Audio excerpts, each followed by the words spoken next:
ਸਾਰੀ ਸੰਗਤ ਨੂੰ ਵਾਹਿਗੁਰੂ ਜੀ ਕਾ ਖਾਲਸਾ, ਵਾਹਿਗੁਰੂ ਜੀ ਕੀ ਫਤਿਹ। ਸ਼੍ਰੀ ਗੁਰੂ ਗ੍ਰੰਥ ਸਾਹਿਬ ਦੇ ਅੰਗ ਨੰਬਰ 142 ਤੇ ਅੱਧ ਵਿਚਾਲੇ ਜੇ ਕਰਕੇ 9 ਨੰਬਰ ਤੋਂ ਬਾਅਦ ਮਹਿਲਾ ਪਹਿਲਾ ਸ਼ਲੋਕ। ਸੋ ਜੀਵਿਆ ਜਿਸ ਮਨ ਵਸਿਆ ਸੋਏ, ਨਾਨਕ ਅਵਰ ਨ ਜੀਵੈ ਕੋਇ। ਜੇ ਜੀਵੈ ਪਤ ਲੱਥੀ ਜਾਏ, ਸਭ ਹਰਾਮ ਜੇਤਾ ਕਿਛ ਖਾਏ। ਰਾਜ ਰੰਗ ਮਾਲ ਰੰਗ, ਰੰਗ ਰਤਾ ਨਚੈ ਨੰਗ। ਨਾਨਕ ਠੱਗਿਆ ਮੁੱਠਾ ਜਾਏ, ਵਿਨ ਨਾਵੇਂ ਪਤ ਗਿਆ ਗਵਾਏ। ਗੁਰੂ ਨਾਨਕ ਦੇਵ ਜੀ ਮਹਾਰਾਜ ਫਰਮਾਨ ਕਰਦੇ ਨੇ, ਸੋ ਜੀਵਿਆ ਜਿਸ ਮਨ ਵਸਿਆ ਸੋਏ। ਜਿਹਦੇ ਮਨ 'ਚ ਪਰਮਾਤਮਾ ਵਸ ਗਿਆ, ਅਸਲ ਕਹਿੰਦੇ ਉਹੀ ਜ਼ਿੰਦਗੀ ਜਿਉਂ ਕੇ ਗਿਆ। ਕਿਉਂਕਿ ਸਾਨੂੰ ਪਰਮਾਤਮਾ ਨੇ ਸੰਸਾਰ 'ਚ ਨਾਮ ਜਪਣ ਲਈ ਭੇਜਿਆ। ਬਾਕੀ ਜੀਵਾਂ ਨੂੰ ਨਾਮ ਜਪਣ ਲਈ ਨਹੀਂ ਭੇਜਿਆ। 84 ਲੱਖ ਜੂਨੀਆਂ 'ਚੋਂ ਇੱਕ ਜੂਨੀ ਮਨੁੱਖਾ ਜੂਨੀ ਹੈ, ਜਿਹੜਾ ਨਾਮ ਜਪ ਕੇ ਆਪਣੇ ਅੰਦਰੋਂ ਪਰਮਾਤਮਾ ਨੂੰ ਪ੍ਰਗਟ ਕਰ ਸਕਦਾ। ਪਰਮਾਤਮਾ ਭਾਵੇਂ ਸਾਰੀਆਂ ਜੂਨੀਆਂ 'ਚ ਰਹਿੰਦਾ, ਪਰ ਹੋਰ ਕਿਸੇ ਜੂਨੀ ਨੂੰ ਇੰਨੀ ਸੋਝੀ ਨਹੀਂ ਦਿੱਤੀ ਕਿ ਉਹ ਨਾਮ ਜਪ ਕੇ ਪਰਮਾਤਮਾ ਨੂੰ ਆਪਣੇ ਅੰਦਰ ਪ੍ਰਗਟ ਕਰ ਲੈ। ਸਿਰਫ ਇਸ ਲਈ ਮਨੁੱਖ ਨੂੰ ਹੀ ਕਿਹਾ ਕਿ ਤੂੰ ਜਾ ਕੇ ਮੇਰਾ ਨਾਮ ਜਪਣਾ ਹੈ। ਇਸ ਲਈ ਗੁਰੂ ਮਹਾਰਾਜ ਕਹਿੰਦੇ, ਸੋ ਜੀਵਿਆ ਜਿਸ ਮਨ ਵਸਿਆ ਸੋਏ। ਜਿਸ ਦੇ ਮਨ 'ਚ ਉਹ ਪਰਮਾਤਮਾ ਵਸ ਗਿਆ, ਸਮਝੋ ਅਸਲ ਉਹੀ ਜੀਵੈ ਜੀਵਨ। ਨਾਨਕ ਅਵਰ ਨਾ ਜੀਵੈ ਕੋਈ। ਔਰ ਜਿਹਨੇ ਨਾਮ ਨਹੀਂ ਜਪਿਆ, ਉਹ ਸਮਝੋ ਇੱਥੇ ਜਿਉਂਦਾ ਨਹੀਂ ਗਿਆ, ਉਹ ਇੱਥੇ ਜੀਵਨ ਜਿਉਂ ਕੇ ਨਹੀਂ ਗਿਆ। ਕਿਉਂਕਿ ਐਸੀ ਨਾਮ ਜਪਣ ਤੇ ਨਾਮ ਜਪਿਆ ਨਹੀਂ ਹੈ। ਜੇ ਜੀਵੈ ਪਤ ਲੱਥੀ ਜਾਏ। ਗੁਰਬਾਣੀ ਕਹਿੰਦੀ ਜਿਹੜਾ ਬੰਦਾ ਨਾਮ ਨਹੀਂ ਜਪਦਾ, ਸਮਝੋ ਉਹਦੀ ਪੱਤ ਤੇ ਲੈ ਗਈ ਹੈ, ਉਹਦੀ ਇੱਜ਼ਤ ਤੇ ਖਤਮ ਹੋ ਗਈ ਹੈ। ਉਹਨੂੰ ਪਰਮਾਤਮਾ ਦੇ ਦਰ 'ਤੇ ਇੱਜ਼ਤ ਨਹੀਂ ਮਿਲਦੀ, ਜਿਹੜਾ ਨਾਮ ਨਹੀਂ ਜਪਦਾ। ਅਤੇ ਜੇ ਪੱਤ ਲੁਹਾ ਕੇ ਹੀ ਇੱਥੋਂ ਜਾਣਾ ਤਾਂ ਫਿਰ ਕਹਿੰਦੇ ਕਾਹਦਾ ਜੀਵਿਆ। ਜੀਵਨਾ ਤਾਂ ਉਹ ਹੈ ਜਿਹੜਾ ਜਦੋਂ ਇਸ ਸੰਸਾਰ ਤੋਂ ਜਾਏ, ਅੱਗੇ ਪਰਮਾਤਮਾ ਦੇ ਦਰ 'ਤੇ ਉਹਦੀ ਇੱਜ਼ਤ ਹੋਵੇ। ਅਤੇ ਜੇ ਉਹਦੀ ਇੱਜ਼ਤ ਹੀ ਨਹੀਂ ਹੋਣੀ ਤਾਂ ਇਹਦਾ ਮਤਲਬ ਤਾਂ ਬੇਇੱਜ਼ਤ ਹੋ ਕੇ ਇਸ ਸੰਸਾਰ ਤੋਂ ਚੱਲਿਆ। ਸਭ ਹਰਾਮ ਜੇਤਾ ਕਿਛ ਖਾਏ। ਉਹ ਜੋ ਖਾ ਰਿਹਾ ਸਭ ਹਰਾਮ ਹੈ, ਸਭ ਵਿਅਰਥ ਹੈ। ਰਾਜ ਰੰਗ ਮਾਲ ਰੰਗ। ਰਾਜ ਨੂੰ ਪਿਆਰ ਕਰਨਾ, ਮਾਲ ਰੰਗ ਧਨ ਦੌਲਤ ਨੂੰ ਪਿਆਰ ਕਰਨਾ।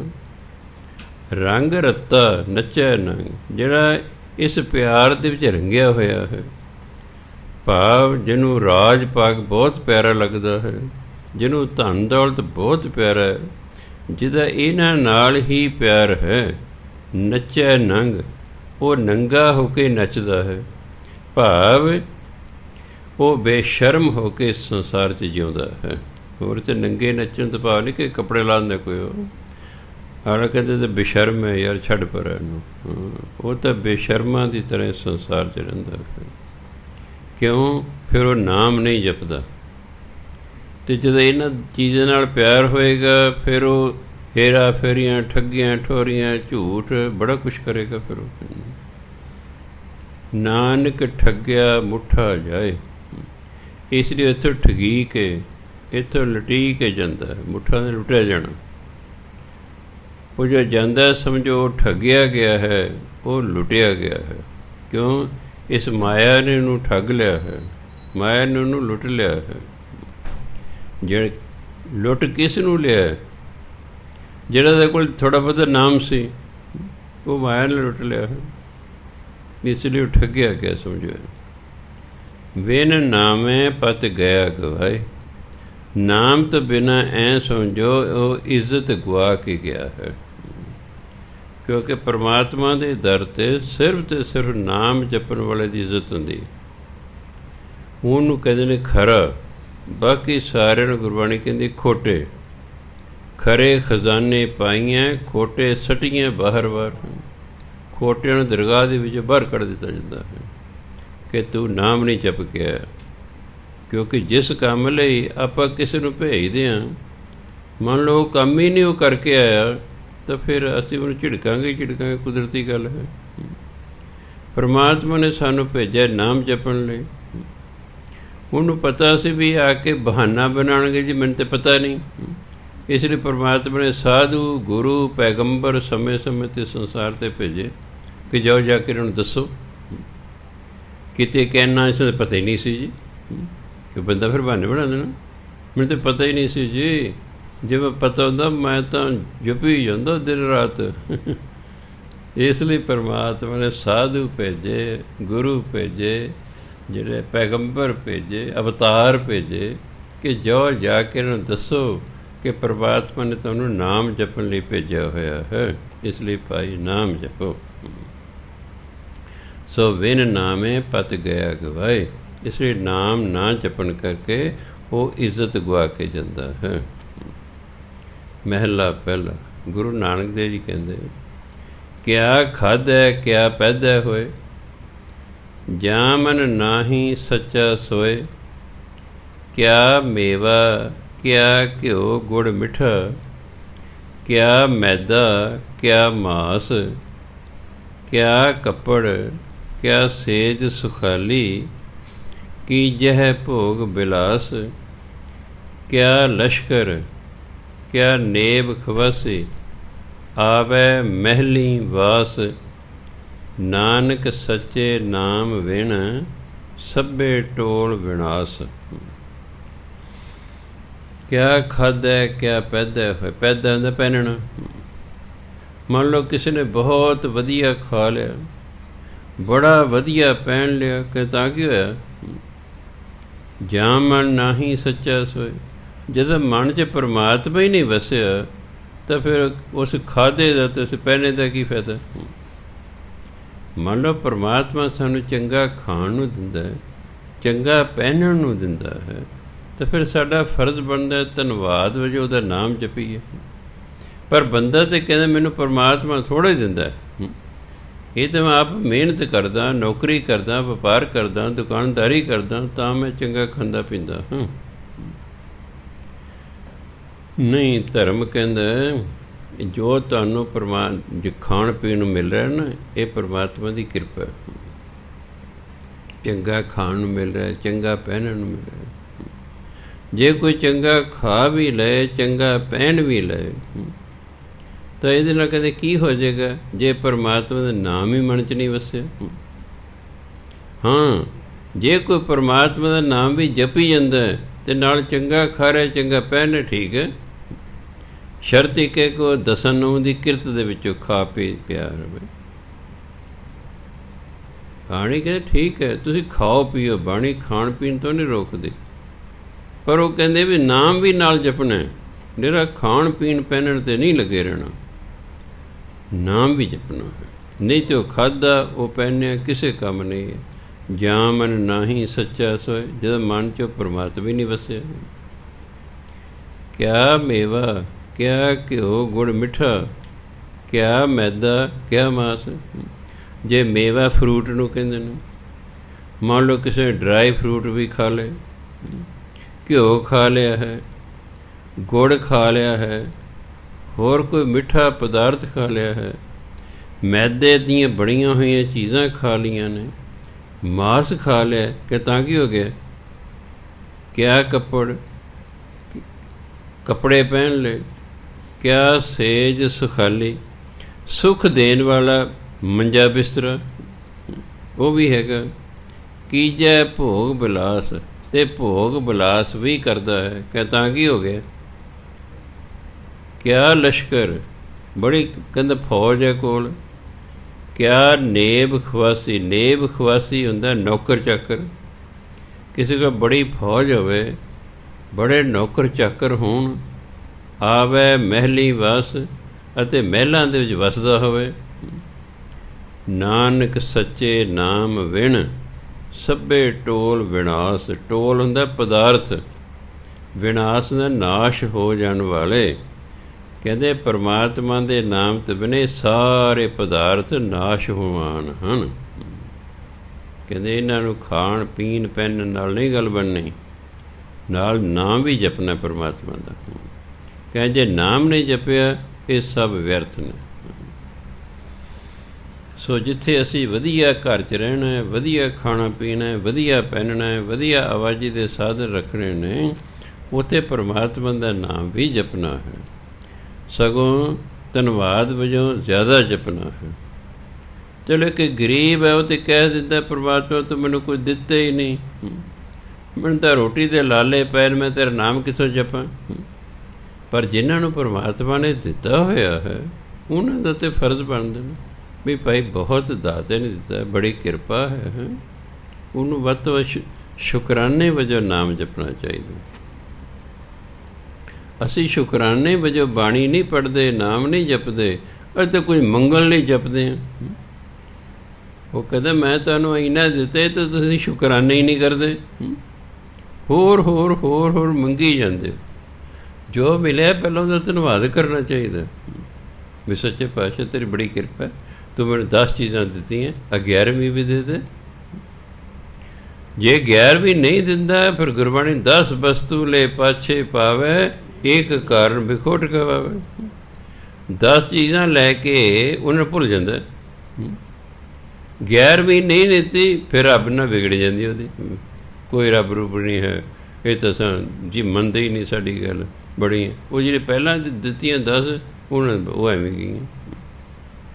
ਸਾਡਾ ਇੱਕ ਟੀਚਰ ਸੀ, ਉਹਦੇ ਦੋਸਤ ਦੇ ਲੜਕੇ ਦਾ 10ਵੀਂ ਦਾ ਇਮਤਿਹਾਨ ਸੀ। ਜਿਸ ਸੈਂਟਰ 'ਚ ਉਹਦੇ ਦੋਸਤ ਦੇ ਲੜਕੇ ਦਾ ਇਮਤਿਹਾਨ ਸੀ, ਉਸੇ ਸੈਂਟਰ 'ਚੋਂ ਡਿਪਟੀ ਸੁਪਰਡੈਂਟ ਲੱਗ ਕੇ ਚਲੇ ਗਏ। ਦੋਸਤ ਨੂੰ ਹੋ ਗਏ ਹਾਂ ਹੁਣ ਮੇਰਾ ਲੜਕਾ ਪਾਸ ਹੋ ਜਾਏਗਾ, ਵੀ ਮੇਰਾ ਦੋਸਤ ਆ ਲੱਗਿਆ ਇੱਥੇ। ਕੀ ਹੋਇਆ, ਉਸ ਸੈਂਟਰ 'ਚ ਨਕਲ ਜ਼ਿਆਦਾ ਵੱਜਣ ਲੱਗ ਪਈ। ਨਕਲ ਜ਼ਿਆਦਾ ਵੱਜਣ ਲੱਗ ਗਈ ਤਾਂ ਸਰਕਾਰ ਨੇ ਕੀ ਕੀਤਾ, ਬਾਹਰੋਂ ਬੰਦੇ ਲਿਆ ਕੇ ਬਿਠਾਤੇ ਵੀ 3 ਘੰਟੇ ਤੁਸੀਂ ਇੱਥੇ ਹੀ ਰਹਿਣੇ, ਵੀ ਕੋਈ ਨਕਲ ਨਾ ਮਰਵਾਵੇ। ਉਹ 13 ਪੇਪਰ ਹੁੰਦੇ ਸਨ 10ਵੀਂ ਦੇ, 10 ਤਾਂ ਉਹਨੇ ਵਿਚਾਰੇ ਨਕਲ ਮਰਵਾਤੀ, 3 ਦੇ ਵਿੱਚ ਉਹਨੂੰ ਬਗਾਨੇ ਆ ਬੈਠੇ ਨੇ, ਅਗਲੇ ਨੇ ਆਪਣੀ ਪੱਗ ਥੋੜ੍ਹੀ ਲਾਉਣੀ ਹੈ। ਉਹ ਨਕਲ ਨਹੀਂ ਮਰਵਾ ਸਕਿਆ। ਉਹ ਕਹਿੰਦਾ ਤੂੰ ਮੇਰੇ ਮੁੰਡੇ ਨਕਲ ਨਹੀਂ ਮਰਾਈ। ਕਹਿੰਦਾ ਮੈਂ ਕੀ ਕਰਾਂ ਭਾਈ, ਬਗਾਨੇ ਆ ਕੇ ਬਹਿ ਗਏ, ਹੁਣ ਸਾਹਮਣੇ ਮੈਂ ਥੋੜ੍ਹੇ ਮਰਾ। ਕਹਿੰਦਾ ਮੇਰੇ ਨਾਲ ਬੋਲਣੋਂ ਹੀ ਹਟ ਗਿਆ, ਮੇਰੇ ਨਾਲ ਬੋਲਿਆ ਹੀ ਨਹੀਂ, ਮੁੜ ਕੇ ਬੋਲਣ ਹੀ ਹਟ। ਕਹਿੰਦਾ ਹਾਂ ਹਾਂ ਤੂੰ ਮੇਰੇ ਲੜਕੇ ਨਕਲ ਨਹੀਂ ਮਰਵਾਈ। ਸੋ ਮਨੁੱਖ ਤਾਂ ਇਹੋ ਜਿਹਾ, 10 'ਚ ਨਕਲ ਮਰਵਾਤੀ, ਉਹਦੀ ਕੋਈ ਕੀਮਤ ਨਹੀਂ। 3 'ਚ ਨਹੀਂ ਮਰਾ ਸਕਿਆ, ਉਹ ਨਾਰਾਜ਼ ਹੋ ਗਿਆ। ਕਹਿੰਦੇ ਇਸ ਨਾਲ ਤਾਂ ਬਸ ਕਿਸੇ 'ਚ ਵੀ ਨਾ ਮਰਵਾਉਂਦਾ, ਆਪੇ ਰਹਿੰਦੇ ਨਾਰਾਜ਼। ਫਿਰ ਜੇ ਇਹਨੇ ਨਾਰਾਜ਼ ਹੀ ਹੋਣਾ ਸੀ ਫਿਰ ਤਾਂ ਮੈਂ ਆਪਣਾ ਕਹਿੰਦਾ ਮੈਨੂੰ ਨਹੀਂ ਪਾਈ ਪਤਾ, ਆਪਣਾ ਮਿਹਨਤ ਕਰੋ ਪਾਸ ਹੋਵੋ। ਸੋ ਉਹ ਹਾਲ ਮਨੁੱਖ ਦਾ ਹੈ। ਇਹਨੂੰ ਕਿੰਨਾ ਕੁਛ ਪਰਮਾਤਮਾ ਤੋਂ ਮਿਲ ਜੇ, ਜੇ ਇਹਨੂੰ ਇੱਕ ਚੀਜ਼ ਨਹੀਂ ਨਾ ਮਿਲੀ ਫਿਰ ਕਹਿੰਦੇ ਏਕ ਕਾਰਨ ਵਿਖੋਟ ਗਵਾ, ਇਹ ਤਾਂ ਵਿਸ਼ਵਾਸ ਹੀ ਖਤਮ ਹੋ ਜਾਂਦਾ ਹੈ। ਨਹੀਂ, ਜੋ ਮਿਲਿਆ ਪਹਿਲਾਂ ਉਹਦਾ ਸ਼ੁਕਰਾਨਾ ਕਰਨਾ, ਹੋਰ ਮੰਗੋ। ਮੰਗਣ ਤੋਂ ਮਨਾ ਨਹੀਂ ਕੀਤਾ, ਭਗਤਾਂ ਨੇ ਮੰਗਿਆ, ਅਸੀਂ ਕਿਤੇ ਵਿਚਾਰੇ ਹਾਂ। ਚਲੋ ਜੇ ਗੁਰੂਆਂ ਨੇ ਤਾਂ ਖੈਰ ਮੰਗਿਆ ਨਹੀਂ ਹੈਗਾ, ਭਗਤਾਂ ਨੇ ਜ਼ਰੂਰ ਮੰਗਿਆ। ਦਾਲ ਸੀਧਾ ਮੰਗੋ ਘੀਓ ਹਮਾਰਾ ਖੁਸ਼ੀ ਕਰੇ ਨਿਤ ਜੀ, ਪੜ੍ਹਦੇ ਕਿ ਨਹੀਂ? ਜੇ ਭਗਤ ਮੰਗ ਸਕਦੇ ਪਰਮਾਤਮਾ ਤੋਂ ਤਾਂ ਅਸੀਂ ਵੀ ਮੰਗ ਸਕਦੇ ਹਾਂ, ਪਰ ਜੋ ਮਿਲਿਆ ਹੈ ਉਹਦਾ ਸ਼ੁਕਰਾਨਾ ਕਰਨਾ। ਅਤੇ ਸ਼ੁਕਰਾਨੇ ਦਾ ਕੀ ਢੰਗ ਹੈ? ਜਾਂ ਬਾਣੀ ਪੜ੍ਹੋ ਜਾਂ ਨਾਮ ਜਪੋ, ਜਾਂ ਬਾਣੀ ਪੜ੍ਹੋ ਜਾਂ ਨਾਮ ਜਪੋ। ਹੁਣ ਆਪਾਂ ਗੁਰੂਆਂ ਦੇ ਦਿਨ ਮਨਾਉਣੇ ਆ, ਅਖੰਡ ਪਾਠ ਰਖਾਉਂਦੇ ਕਿ ਨਹੀਂ? ਕੋਈ 40 ਦਿਨ ਸੁਖਮਨੀ ਸਾਹਿਬ ਦੇ ਪਾਠ ਕਰਦਾ ਗੁਰੂ ਦੇ ਨਿਮਿਤ, ਕੋਈ ਅਖੰਡ ਪਾਠ, ਕੋਈ ਸਹਿਜ ਪਾਠ, ਕੋਈ ਕੁਛ ਕਰਦਾ ਹੈ। ਆਪਾਂ ਖੁਸ਼ੀ ਮਨਾਉਂਦੇ ਹਾਂ ਵੀ ਸਾਡੇ ਗੁਰੂ ਦਾ ਭਾਈ ਪ੍ਰਕਾਸ਼ ਦਿਹਾੜਾ ਹੈ।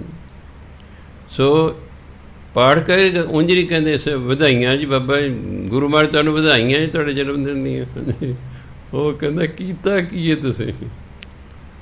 ਸੋ ਆਪਾਂ ਤਾਂ ਪਾਠ ਕਰਦੇ ਸ਼ੁਕਰਾਨੇ ਵਜੋਂ ਵੀ ਸੱਚੇ ਪਾਤਸ਼ਾਹ ਤੁਹਾਡੀ ਕਿੰਨੀ ਕਿਰਪਾ ਰਹੀ, ਤੁਸੀਂ ਸੰਸਾਰ 'ਤੇ ਆਏ, ਸਾਨੂੰ ਸਿੱਖਿਆ ਦਿੱਤੀ, ਤੁਸੀਂ ਸਾਡੀ ਅਗਵਾਈ ਕੀਤੀ। ਸੋ ਤਾਂ ਗੁਰੂ ਮਹਾਰਾਜ ਕਹਿੰਦੇ ਵੀ ਜੇ ਨਾਨਕ ਸੱਚੇ ਨਾਮ ਬਿਨ ਸਭੇ ਟੋਲ ਵਿਨਾਸ਼। ਟੋਲ ਪਦਾਰਥਾਂ ਨੂੰ ਕਹਿੰਦੇ, ਜੇ ਨਾਮ ਨਹੀਂ ਜਪਦੇ ਤਾਂ ਸਮਝੋ ਸਾਰੇ ਪਦਾਰਥ ਵਿਅਰਥ ਨੇ, ਨਾਸ਼ਵਾਨ ਹਨ। ਪਵੜੀ ਜਾਤੀ ਦੈ ਕਿਆ ਹੱਥ ਸੱਚ ਪਰਖੀਐ, ਮੋਹਰਾ ਹੋਵੈ ਹੱਥ ਮਰੀਐ ਚਖੀਐ, ਸੱਚੇ ਕੀ ਸਰਕਾਰ ਜੁਗ ਜੁਗ ਜਾਣੀਏ, ਹੁਕਮ ਮੰਨੇ ਸਿਰਦਾਰ ਦਰ ਦੀ ਬਾਣੀਏ, ਫੁਰਮਾਨੀ ਹੈ ਕਾਰ ਖਸਮ ਪਠਾਇਆ, ਤਬਲ ਬਾਜ਼ ਜੇ ਪੈਰ 'ਚ ਬਿੰਦੇ, ਤਬਲ ਬਾਜ਼ ਵਿਚਾਰ ਸ਼ਬਦ ਸੁਣਾਇਆ, ਇੱਕ ਹੋਏ ਅਸਵਾਰ ਇੱਕ ਨਾ ਸਾਖਤੀ, ਇੱਕ ਨਹੀਂ ਬੱਧੇ ਭਾਰ ਇੱਕ ਨਾ ਤਾਖਤੀ।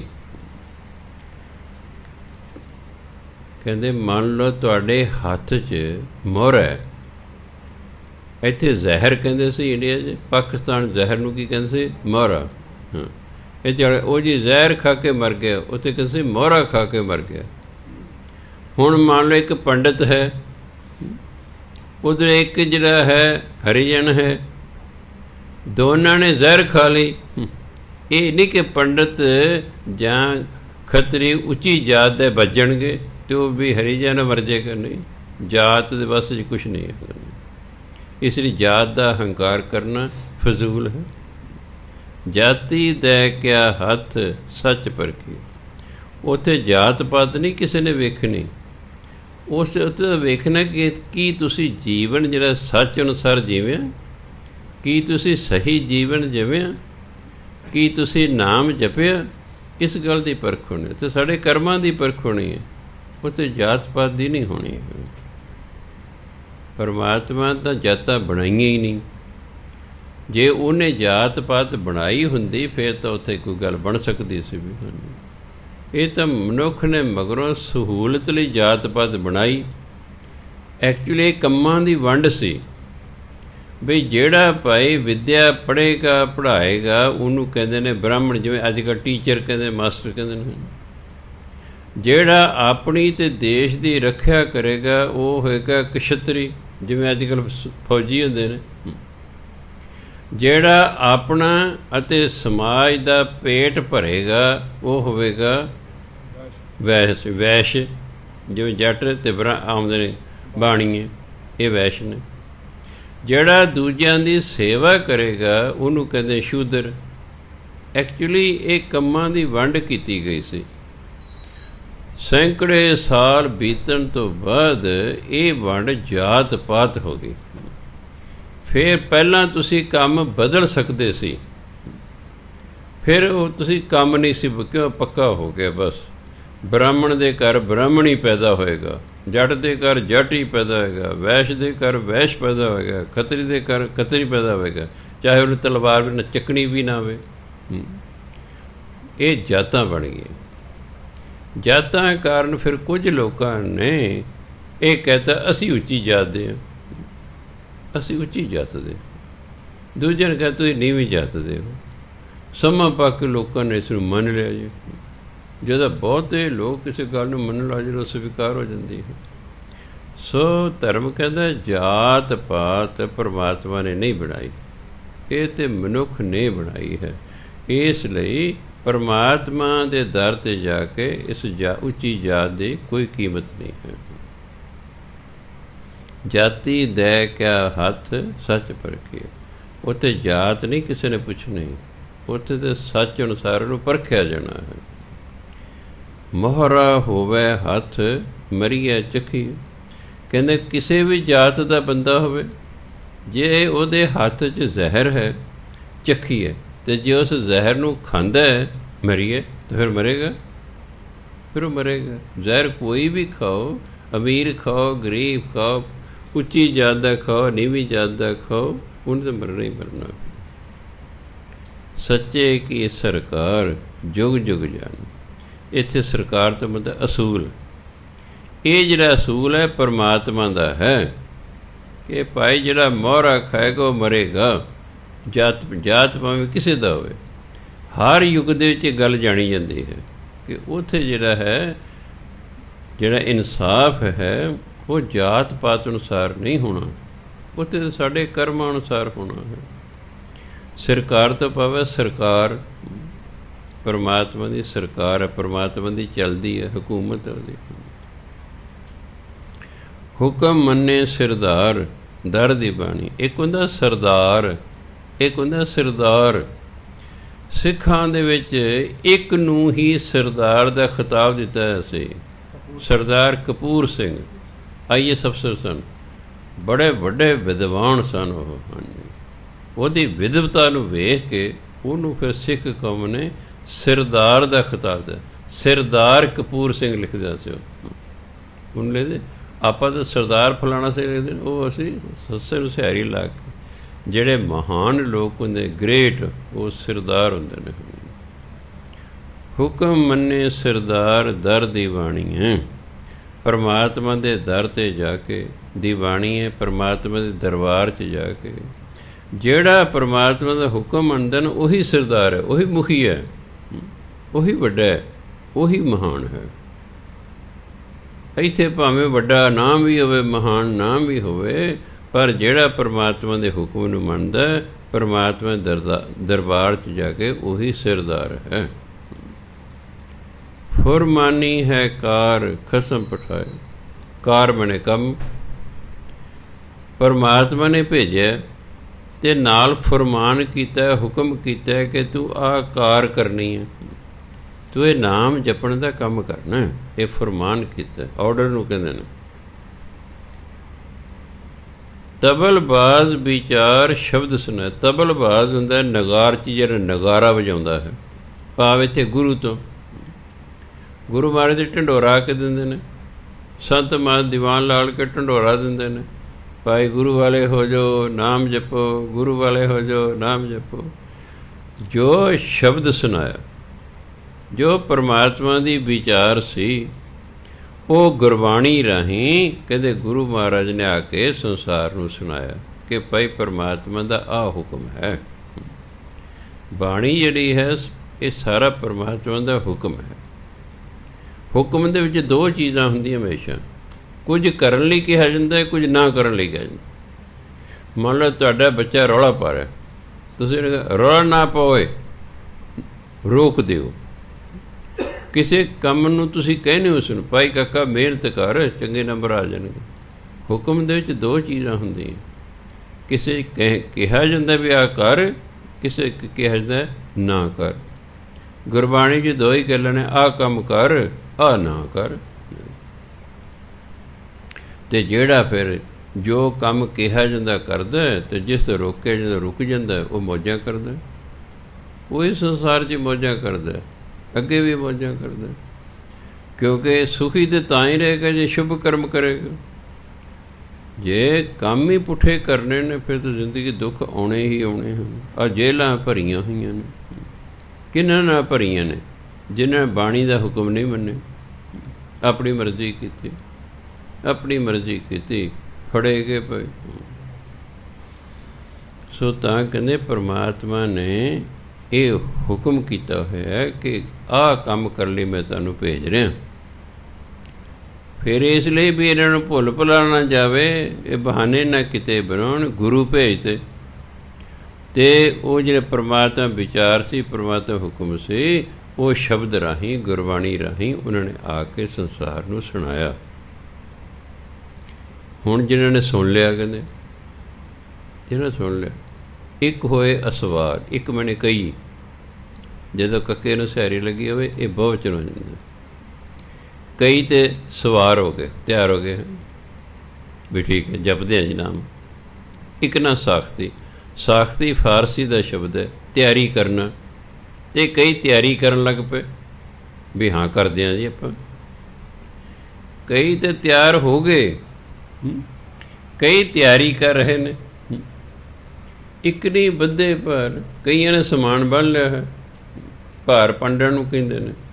ਕਈਆਂ ਨੇ ਸਮਾਨ ਬੰਨ੍ਹ ਲਿਆ, ਭਾਵ ਤੁਰਨ ਦੀ ਤਿਆਰੀ ਕਰ ਲਈਏ। ਕਿੱਧਰ ਨੂੰ ਤੁਰਨਾ? ਰੱਬ ਵਾਲੇ ਪਾਸੇ ਨੂੰ। ਉਹ ਤਾਂ ਤਿਆਰੀ ਕਰ ਲਈ। ਇੱਕ ਨਾ ਤਾਕਤੀ ਅਤੇ ਇੱਕ ਭੱਜ ਵੀ ਲਏ ਨੇ ਘੋੜਿਆਂ 'ਤੇ ਚੜ੍ਹ ਕੇ। ਤਾਕਤ ਦੇ ਘੋੜੇ 'ਤੇ ਚੜ੍ਹ ਕੇ ਦੌੜਨਾ, ਭਾਵ ਫਟਾਫਟ ਇਸ ਪਾਸੇ ਨੂੰ ਜਾ ਰਹੇ ਹਨ। ਸ਼ਲੋਕ ਮਹਿਲਾ ਪਹਿਲਾ। ਜਾਂ ਪੱਕਾ ਤਾਂ ਕਟਿਆ, ਰਹੀ ਸੋ ਪੱਲਰ ਵਾੜ। ਪੱਲਰ ਪੱਪੇ ਤੇ ਅਦਕ ਲੱਲੇ ਦੇ ਪੈਰ 'ਚ ਹਾਰ ਆ ਪੱਲਰ। ਜਾਂ ਪੱਕਾ ਤਾਂ ਕਟਿਆ, ਰਹੀ ਸੋ ਪੱਲਰ ਵਾੜ। ਸਣ ਕਿਸਾਰਾਂ। ਤੁਸੀਂ ਦੇਖਿਆ ਉਹਨੇ ਜਿਹੜੇ ਕਣਕ ਦੇ ਉੱਤੇ ਉਹਦੀ ਬੱਲੀਆਂ ਲੱਗੀਆਂ ਹੋਈਆਂ, ਉਹਦੇ ਨਾਲ ਕਸੀਰ ਹੁੰਦੇ ਨੇ, ਉਹਦੇ ਲੰਮੇ ਲੰਮੇ ਤੱਕ ਹੁੰਦੇ ਨੇ, ਉਹ ਉਹਨਾਂ ਨੂੰ ਕਸੀਰ ਕਹਿੰਦੇ ਨੇ ਜਾਂ ਕਿਸਾਰਾਂ। ਸਣ ਕਿਸਾਰਾਂ ਚਿੱਥਿਆ, ਕਣ ਲਿਆ ਤਨ ਝਾੜ। ਦੋਏ ਪੁੜ ਚੱਕੀ ਜੋੜ ਕੇ, ਪੀਸਨ ਆਏ ਬੈਠ। ਇਹਨੂੰ ਬੈਠ ਨਹੀਂ ਪੜ੍ਹਦੇ ਨਾ। ਇੱਕ ਬੜੇ ਸਾਲਾਂ ਦੀ ਗੱਲ ਹੈ, ਮੈਂ ਕਿਤੇ ਬੈਠਾ ਪਾਠ ਸੁਣ ਰਿਹਾ ਸੀ। ਉਹ ਭਾਈ ਨੇ ਕਰਤਾ, ਦੋਏ ਪੁੜ ਚੱਕੀ ਜੋੜ ਕੇ, ਪੀਸਨ ਆਏ ਬਹਿਠ। ਜੋ ਦਰ ਰਹੇ ਸੋ ਉਬਰੇ, ਨਾਨਕ ਅਜਬ ਡਿੱਠ। ਕਵਿਤਾ ਤਾਂ ਜੁੜ ਗਈ, ਕਵਿਤਾ ਤਾਂ ਜੁੜ ਗਈ, ਇਸ 'ਚ ਕੋਈ ਸ਼ੱਕ ਨਹੀਂ, ਪਰ ਉਹ ਮੀਨਿੰਗ ਹੀ ਸਾਰਾ ਖਰਾਬ ਹੋ ਗਿਆ। ਹਾਹੇ ਤੋਂ ਪਹਿਲਾ ਅੱਖਰ ਜੇ ਮੁਕਤਾ ਹੋਵੇ ਤਾਂ ਉਹਨੂੰ ਕੀ ਲੱਗਦੀਆਂ? ਦੁਲਾਵਾਂ। ਜਿਹੜੀ ਸਿਹਾਰੀ ਉਹ ਆਪਣੇ ਆਪ ਖਤਮ ਹੋ ਜਾਂਦੀ ਹੈ। ਬਾਕੀ ਕੀ ਰਹਿ ਗਿਆ? ਬੈਠ। ਬੱਬੇ ਦੁਲਾਵਾਂ, ਹਾਹਾ ਠੱਠਾ, ਬੈਠ। ਦੋਏ ਪੁੜ ਚੱਕੀ ਜੋੜ ਕੇ, ਪੀਸਨ ਆਏ ਬੈਠ। ਜੋ ਦਰ ਰਹੇ ਸੋ ਉਭਰੇ, ਨਾਨਕ ਅਜਬ ਡਿੱਠ। ਕਹਿੰਦੇ ਜਾਂ ਪੱਕਾ, ਜਦੋਂ ਬੂਟਾ ਪੱਕ ਗਿਆ ਤਾਂ ਕੱਟਿਆ, ਉਹਨੂੰ ਕੱਟ ਲਿਆ। ਫਿਰ ਕੀਤਾ, ਮਗਰ ਕੀ ਰਹਿ ਗਿਆ? ਰਹੀ ਸੋ ਪੱਲਰ ਵਾੜ। ਮਗਰ ਘਾਹ ਫੂਸ ਰਹਿ ਗਿਆ, ਅਤੇ ਜਾਨ ਜਿਹੜੀ ਖੇਤ ਨੂੰ ਵਾੜ ਕੀਤੀ ਸੀ ਉਹ ਰਹਿ ਗਈ। ਜਿਹੜੇ ਬੂਟੇ ਸੀ, ਜਿਹੜਾ ਫਸਲ ਬੀਜੀ ਸੀ, ਉਹ ਤਾਂ ਪੱਕ ਗਈ, ਉਹਨੂੰ ਕੱਟ ਲਿਆ। ਫਿਰ ਕੀ ਕੀਤਾ? ਸਣ ਕਿਸਾਰਾਂ ਚਿੱਥਿਆ। ਤੁਸੀਂ ਕਈ ਵਾਰੀ ਦੇਖਿਆ ਹੋਣਾ, ਆਪਾਂ ਕਣਕ ਵੱਢੀ, ਫਿਰ ਵੱਢ ਕੇ ਉਹਨੂੰ ਬੰਨ੍ਹ ਬੁੰਨ ਕੇ ਫਿਰ ਆਪਾਂ ਉਹਨੂੰ ਪਿੜ 'ਚ ਲੈ ਆਉਂਦੇ। ਪਿੜ 'ਚ ਲਿਆ ਕੇ ਪੁਰਾਣੇ ਜ਼ਮਾਨੇ 'ਚ ਉਹਨੂੰ ਗਾਹਿਆ ਜਾਂਦਾ ਸੀ। ਉਦੋਂ ਗਾਉਣ ਦਾ ਰਿਵਾਜ਼ ਹੀ ਸੀ ਜਦੋਂ ਬਾਣੀ ਲਿਖੀ ਗਈ ਹੈ। ਉਹਦਾ ਮਸ਼ੀਨਾਂ ਨਹੀਂ ਸੀ ਜੇ ਚੱਲੀਆਂ, ਇਹ ਤਾਂ ਬਹੁਤ ਦੇਰ ਬਾਅਦ ਆਈਆਂ। ਮੈਂ ਉਹ ਵੀ ਸਮਾਂ ਵੇਖਿਆ ਹੈ ਜਦੋਂ ਡੰਗਰਾਂ ਦੇ ਪੱਠੇ, ਇੱਕ ਲੱਕੜੀ ਦਾ ਖੁੰਡ ਜਿਹਾ ਮਿੱਟੀ 'ਚ ਗੱਡਿਆ ਜਾਂਦਾ ਸੀ, ਉਹਦੇ ਉੱਤੇ ਜਿਹੜਾ ਹੈ ਐਂ ਹੱਥ ਨਾਲ ਪੱਠੇ ਫੜ ਕੇ ਨਾ, ਹੱਥ ਦਾ ਟੋਕਾ ਹੁੰਦਾ ਸੀ, ਉਹ ਐਂ ਮਾਰੀ ਜਾਂਦੇ ਸਨ ਅਤੇ ਪੱਠੇ ਕੁਤਰਦੇ ਸਨ। ਉਹ ਵੀ ਸਮਾਂ ਸੀ।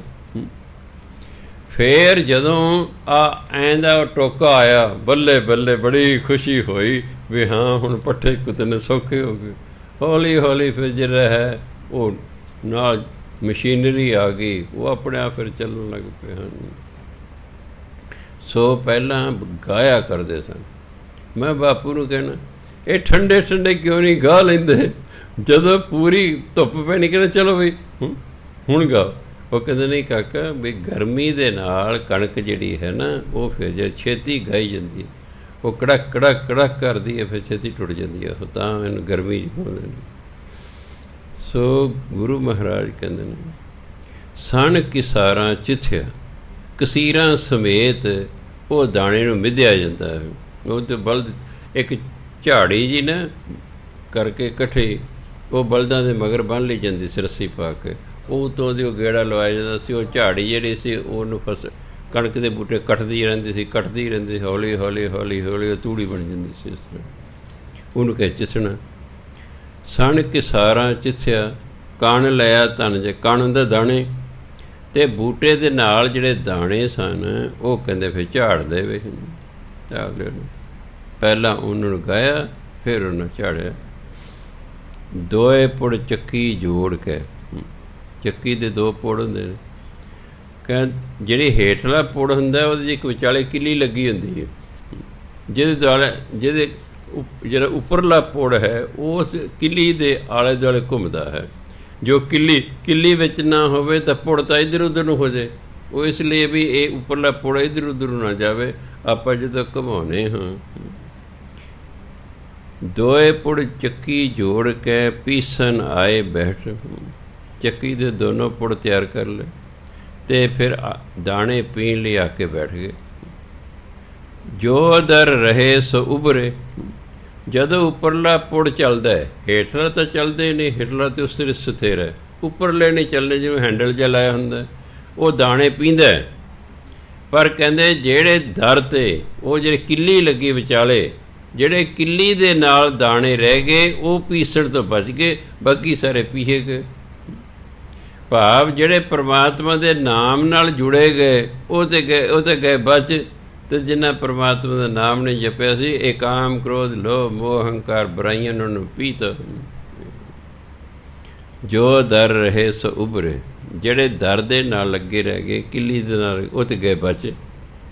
ਨਾਨਕ ਅਜਬ ਡਿਠ, ਕਹਿੰਦੇ ਮੈਂ ਇਹ ਅਜੀਬ ਨਜ਼ਾਰਾ ਦੇਖਿਆ ਹੈ। ਮਹਿਲਾ ਪਹਿਲਾ।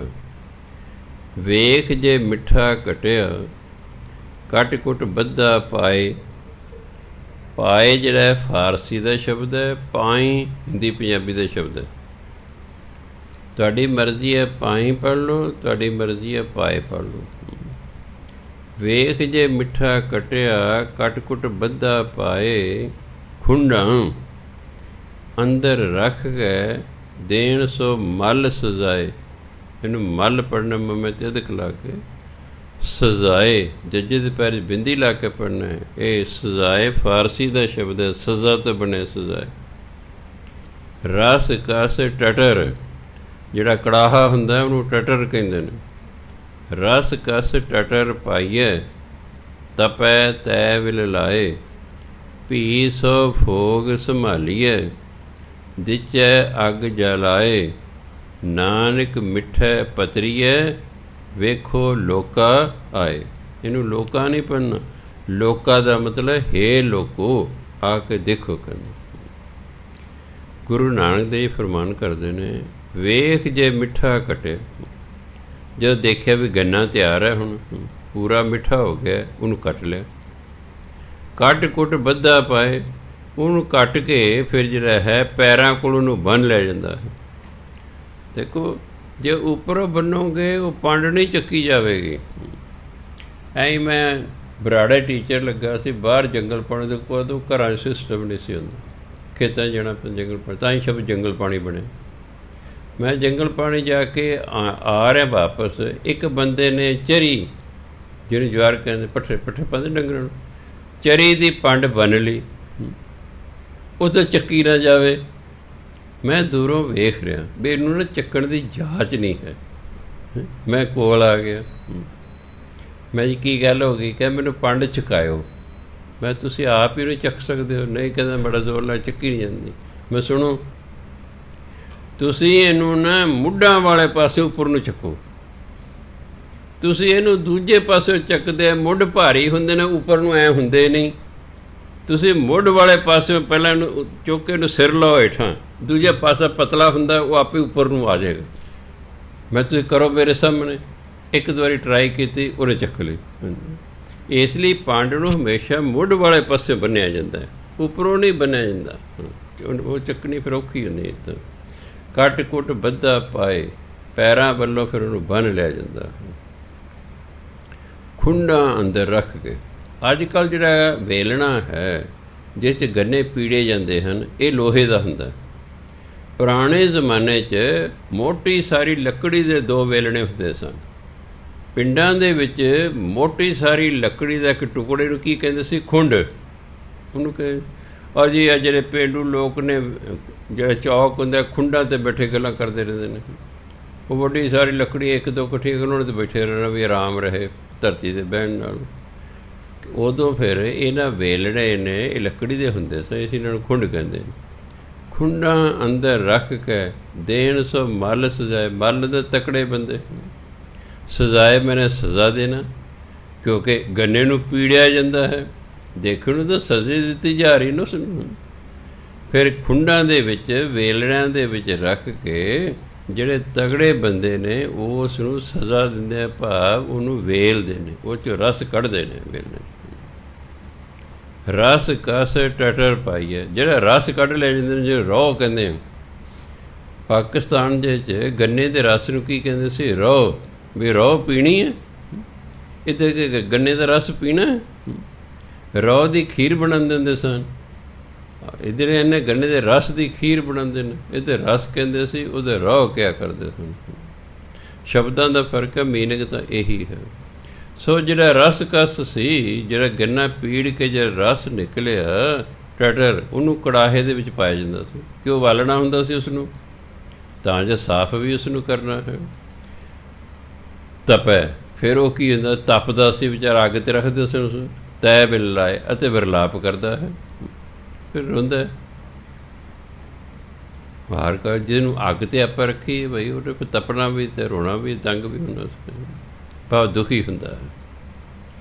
ਪੀ ਸੋ ਫੋਗ ਸੰਭਾਲੀਏ। ਫੋਗ, ਜਦੋਂ ਆਪਾਂ ਗੰਨੇ ਨੂੰ ਪੀੜਿਆ, ਉਹ 'ਚ ਰਸ ਨਿਕਲ ਗਿਆ, ਬਾਕੀ ਜਿਹੜਾ ਛਿਲਕਾ ਹੈ ਉਹਨੂੰ ਕਹਿੰਦੇ ਫੋਗ। ਛਿਲਕੇ ਨੂੰ ਫਿਰ ਧੁੱਪੇ ਸੁਕਾ ਲੈਂਦੇ ਨੇ, ਸੁਕਾ ਕੇ ਫਿਰ ਉਸੇ ਨੂੰ ਹੀ ਉਹ ਟਟਰ ਦੇ ਹੇਠਾਂ ਰੱਖਦੇ ਨੇ ਚੁੱਲ੍ਹੇ 'ਚ, ਅਤੇ ਉਹਨੂੰ ਬਾਲਦੇ ਨੇ। ਕਹਿੰਦੇ ਉਹਨੂੰ ਫਿਰ ਹੀ ਬਾਲਿਆ ਜਾਂਦਾ। ਪਹਿਲਾਂ ਤਾਂ ਉਹਨੂੰ ਗੰਨੇ ਨੂੰ ਵੱਢਿਆ, ਛਿੱਲ ਛੁਲਕ ਉਹਦੀਆਂ ਭਰੀਆਂ ਬੰਨ ਲਈਆਂ, ਫਿਰ ਉਹਨਾਂ ਨੂੰ ਉੱਥੇ ਲੈ ਵੇਲਣੇ ਕੋਲੇ, ਫਿਰ ਉਹਨੂੰ ਵੇਲਣੇ 'ਚ ਵੇਲਿਆ, ਉਹ 'ਚੋਂ ਰਸ ਕੱਢਿਆ, ਰਸ ਨੂੰ ਕੜਾਹੇ 'ਚ ਪਾ ਕੇ ਤਪਾਇਆ ਉਸਨੂੰ। ਭੀ ਸੋ ਫੋਗ ਸੰਭਾਲੀਏ, ਅਤੇ ਜਿਹੜਾ ਫਿਰ ਉਹਦਾ ਛਿਲਕਾ ਹੁੰਦਾ ਉਹਨੂੰ ਵੀ ਸਾਂਭ ਲਿਆ ਜਾਂਦਾ ਹੈ। ਦਿਚੈ ਅੱਗ ਜਲਾਏ, ਅਤੇ ਉਹਨੂੰ ਅੱਗ ਦੇ ਵਿੱਚ ਪਾ ਕੇ ਸਾੜਿਆ ਜਾਂਦਾ ਹੈ। ਨਾਨਕ ਮਿੱਠੇ ਪਤਰੀਏ, ਵੇਖੋ ਲੋਕਾ, ਇਹ ਲੋਕੋ ਆ ਕੇ ਵੇਖੋ ਇਸ ਗੰਨੇ ਦਾ ਕੀ ਹਾਲ ਹੈ। ਇਸ ਗੰਨੇ ਦਾ ਕੀ ਹਾਲ ਹੈ। ਕਹਿੰਦੇ ਹੇ ਇਨਸਾਨ, ਜੇ ਤਾਂ ਤੇਰੇ 'ਚ ਹੋਏ ਗੁਣਾਂ ਦੀ ਮਿਠਾਸ, ਫਿਰ ਤਾਂ ਜਾਏਗਾ ਬਚ। ਜੇ ਤੇਰੇ 'ਚ ਔਗਣ ਦੀ ਮਿਠਾਸ ਹੋਏ ਨਾ, ਤੇਰੇ ਗੰਨੇ ਵਾਲਾ ਹਾਲ ਹੋਊਗਾ। ਉੱਥੇ ਵੀ ਰੱਖਿਆ ਯਮਰਾਜ ਨੇ, ਯਮਰਾਜ ਨੇ ਉੱਥੇ ਵੇਲਣੇ ਰੱਖੇ ਨੇ।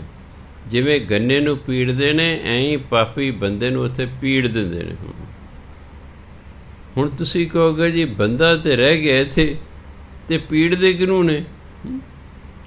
ਇਸ ਬੰਦੇ ਦੇ ਵਿੱਚੋਂ ਇੱਕ ਸੂਖਸ਼ਮ ਸਰੀਰ ਨਿਕਲਦਾ, ਉਹ ਸੂਖਸ਼ਮ ਹੁੰਦਾ ਹੈ।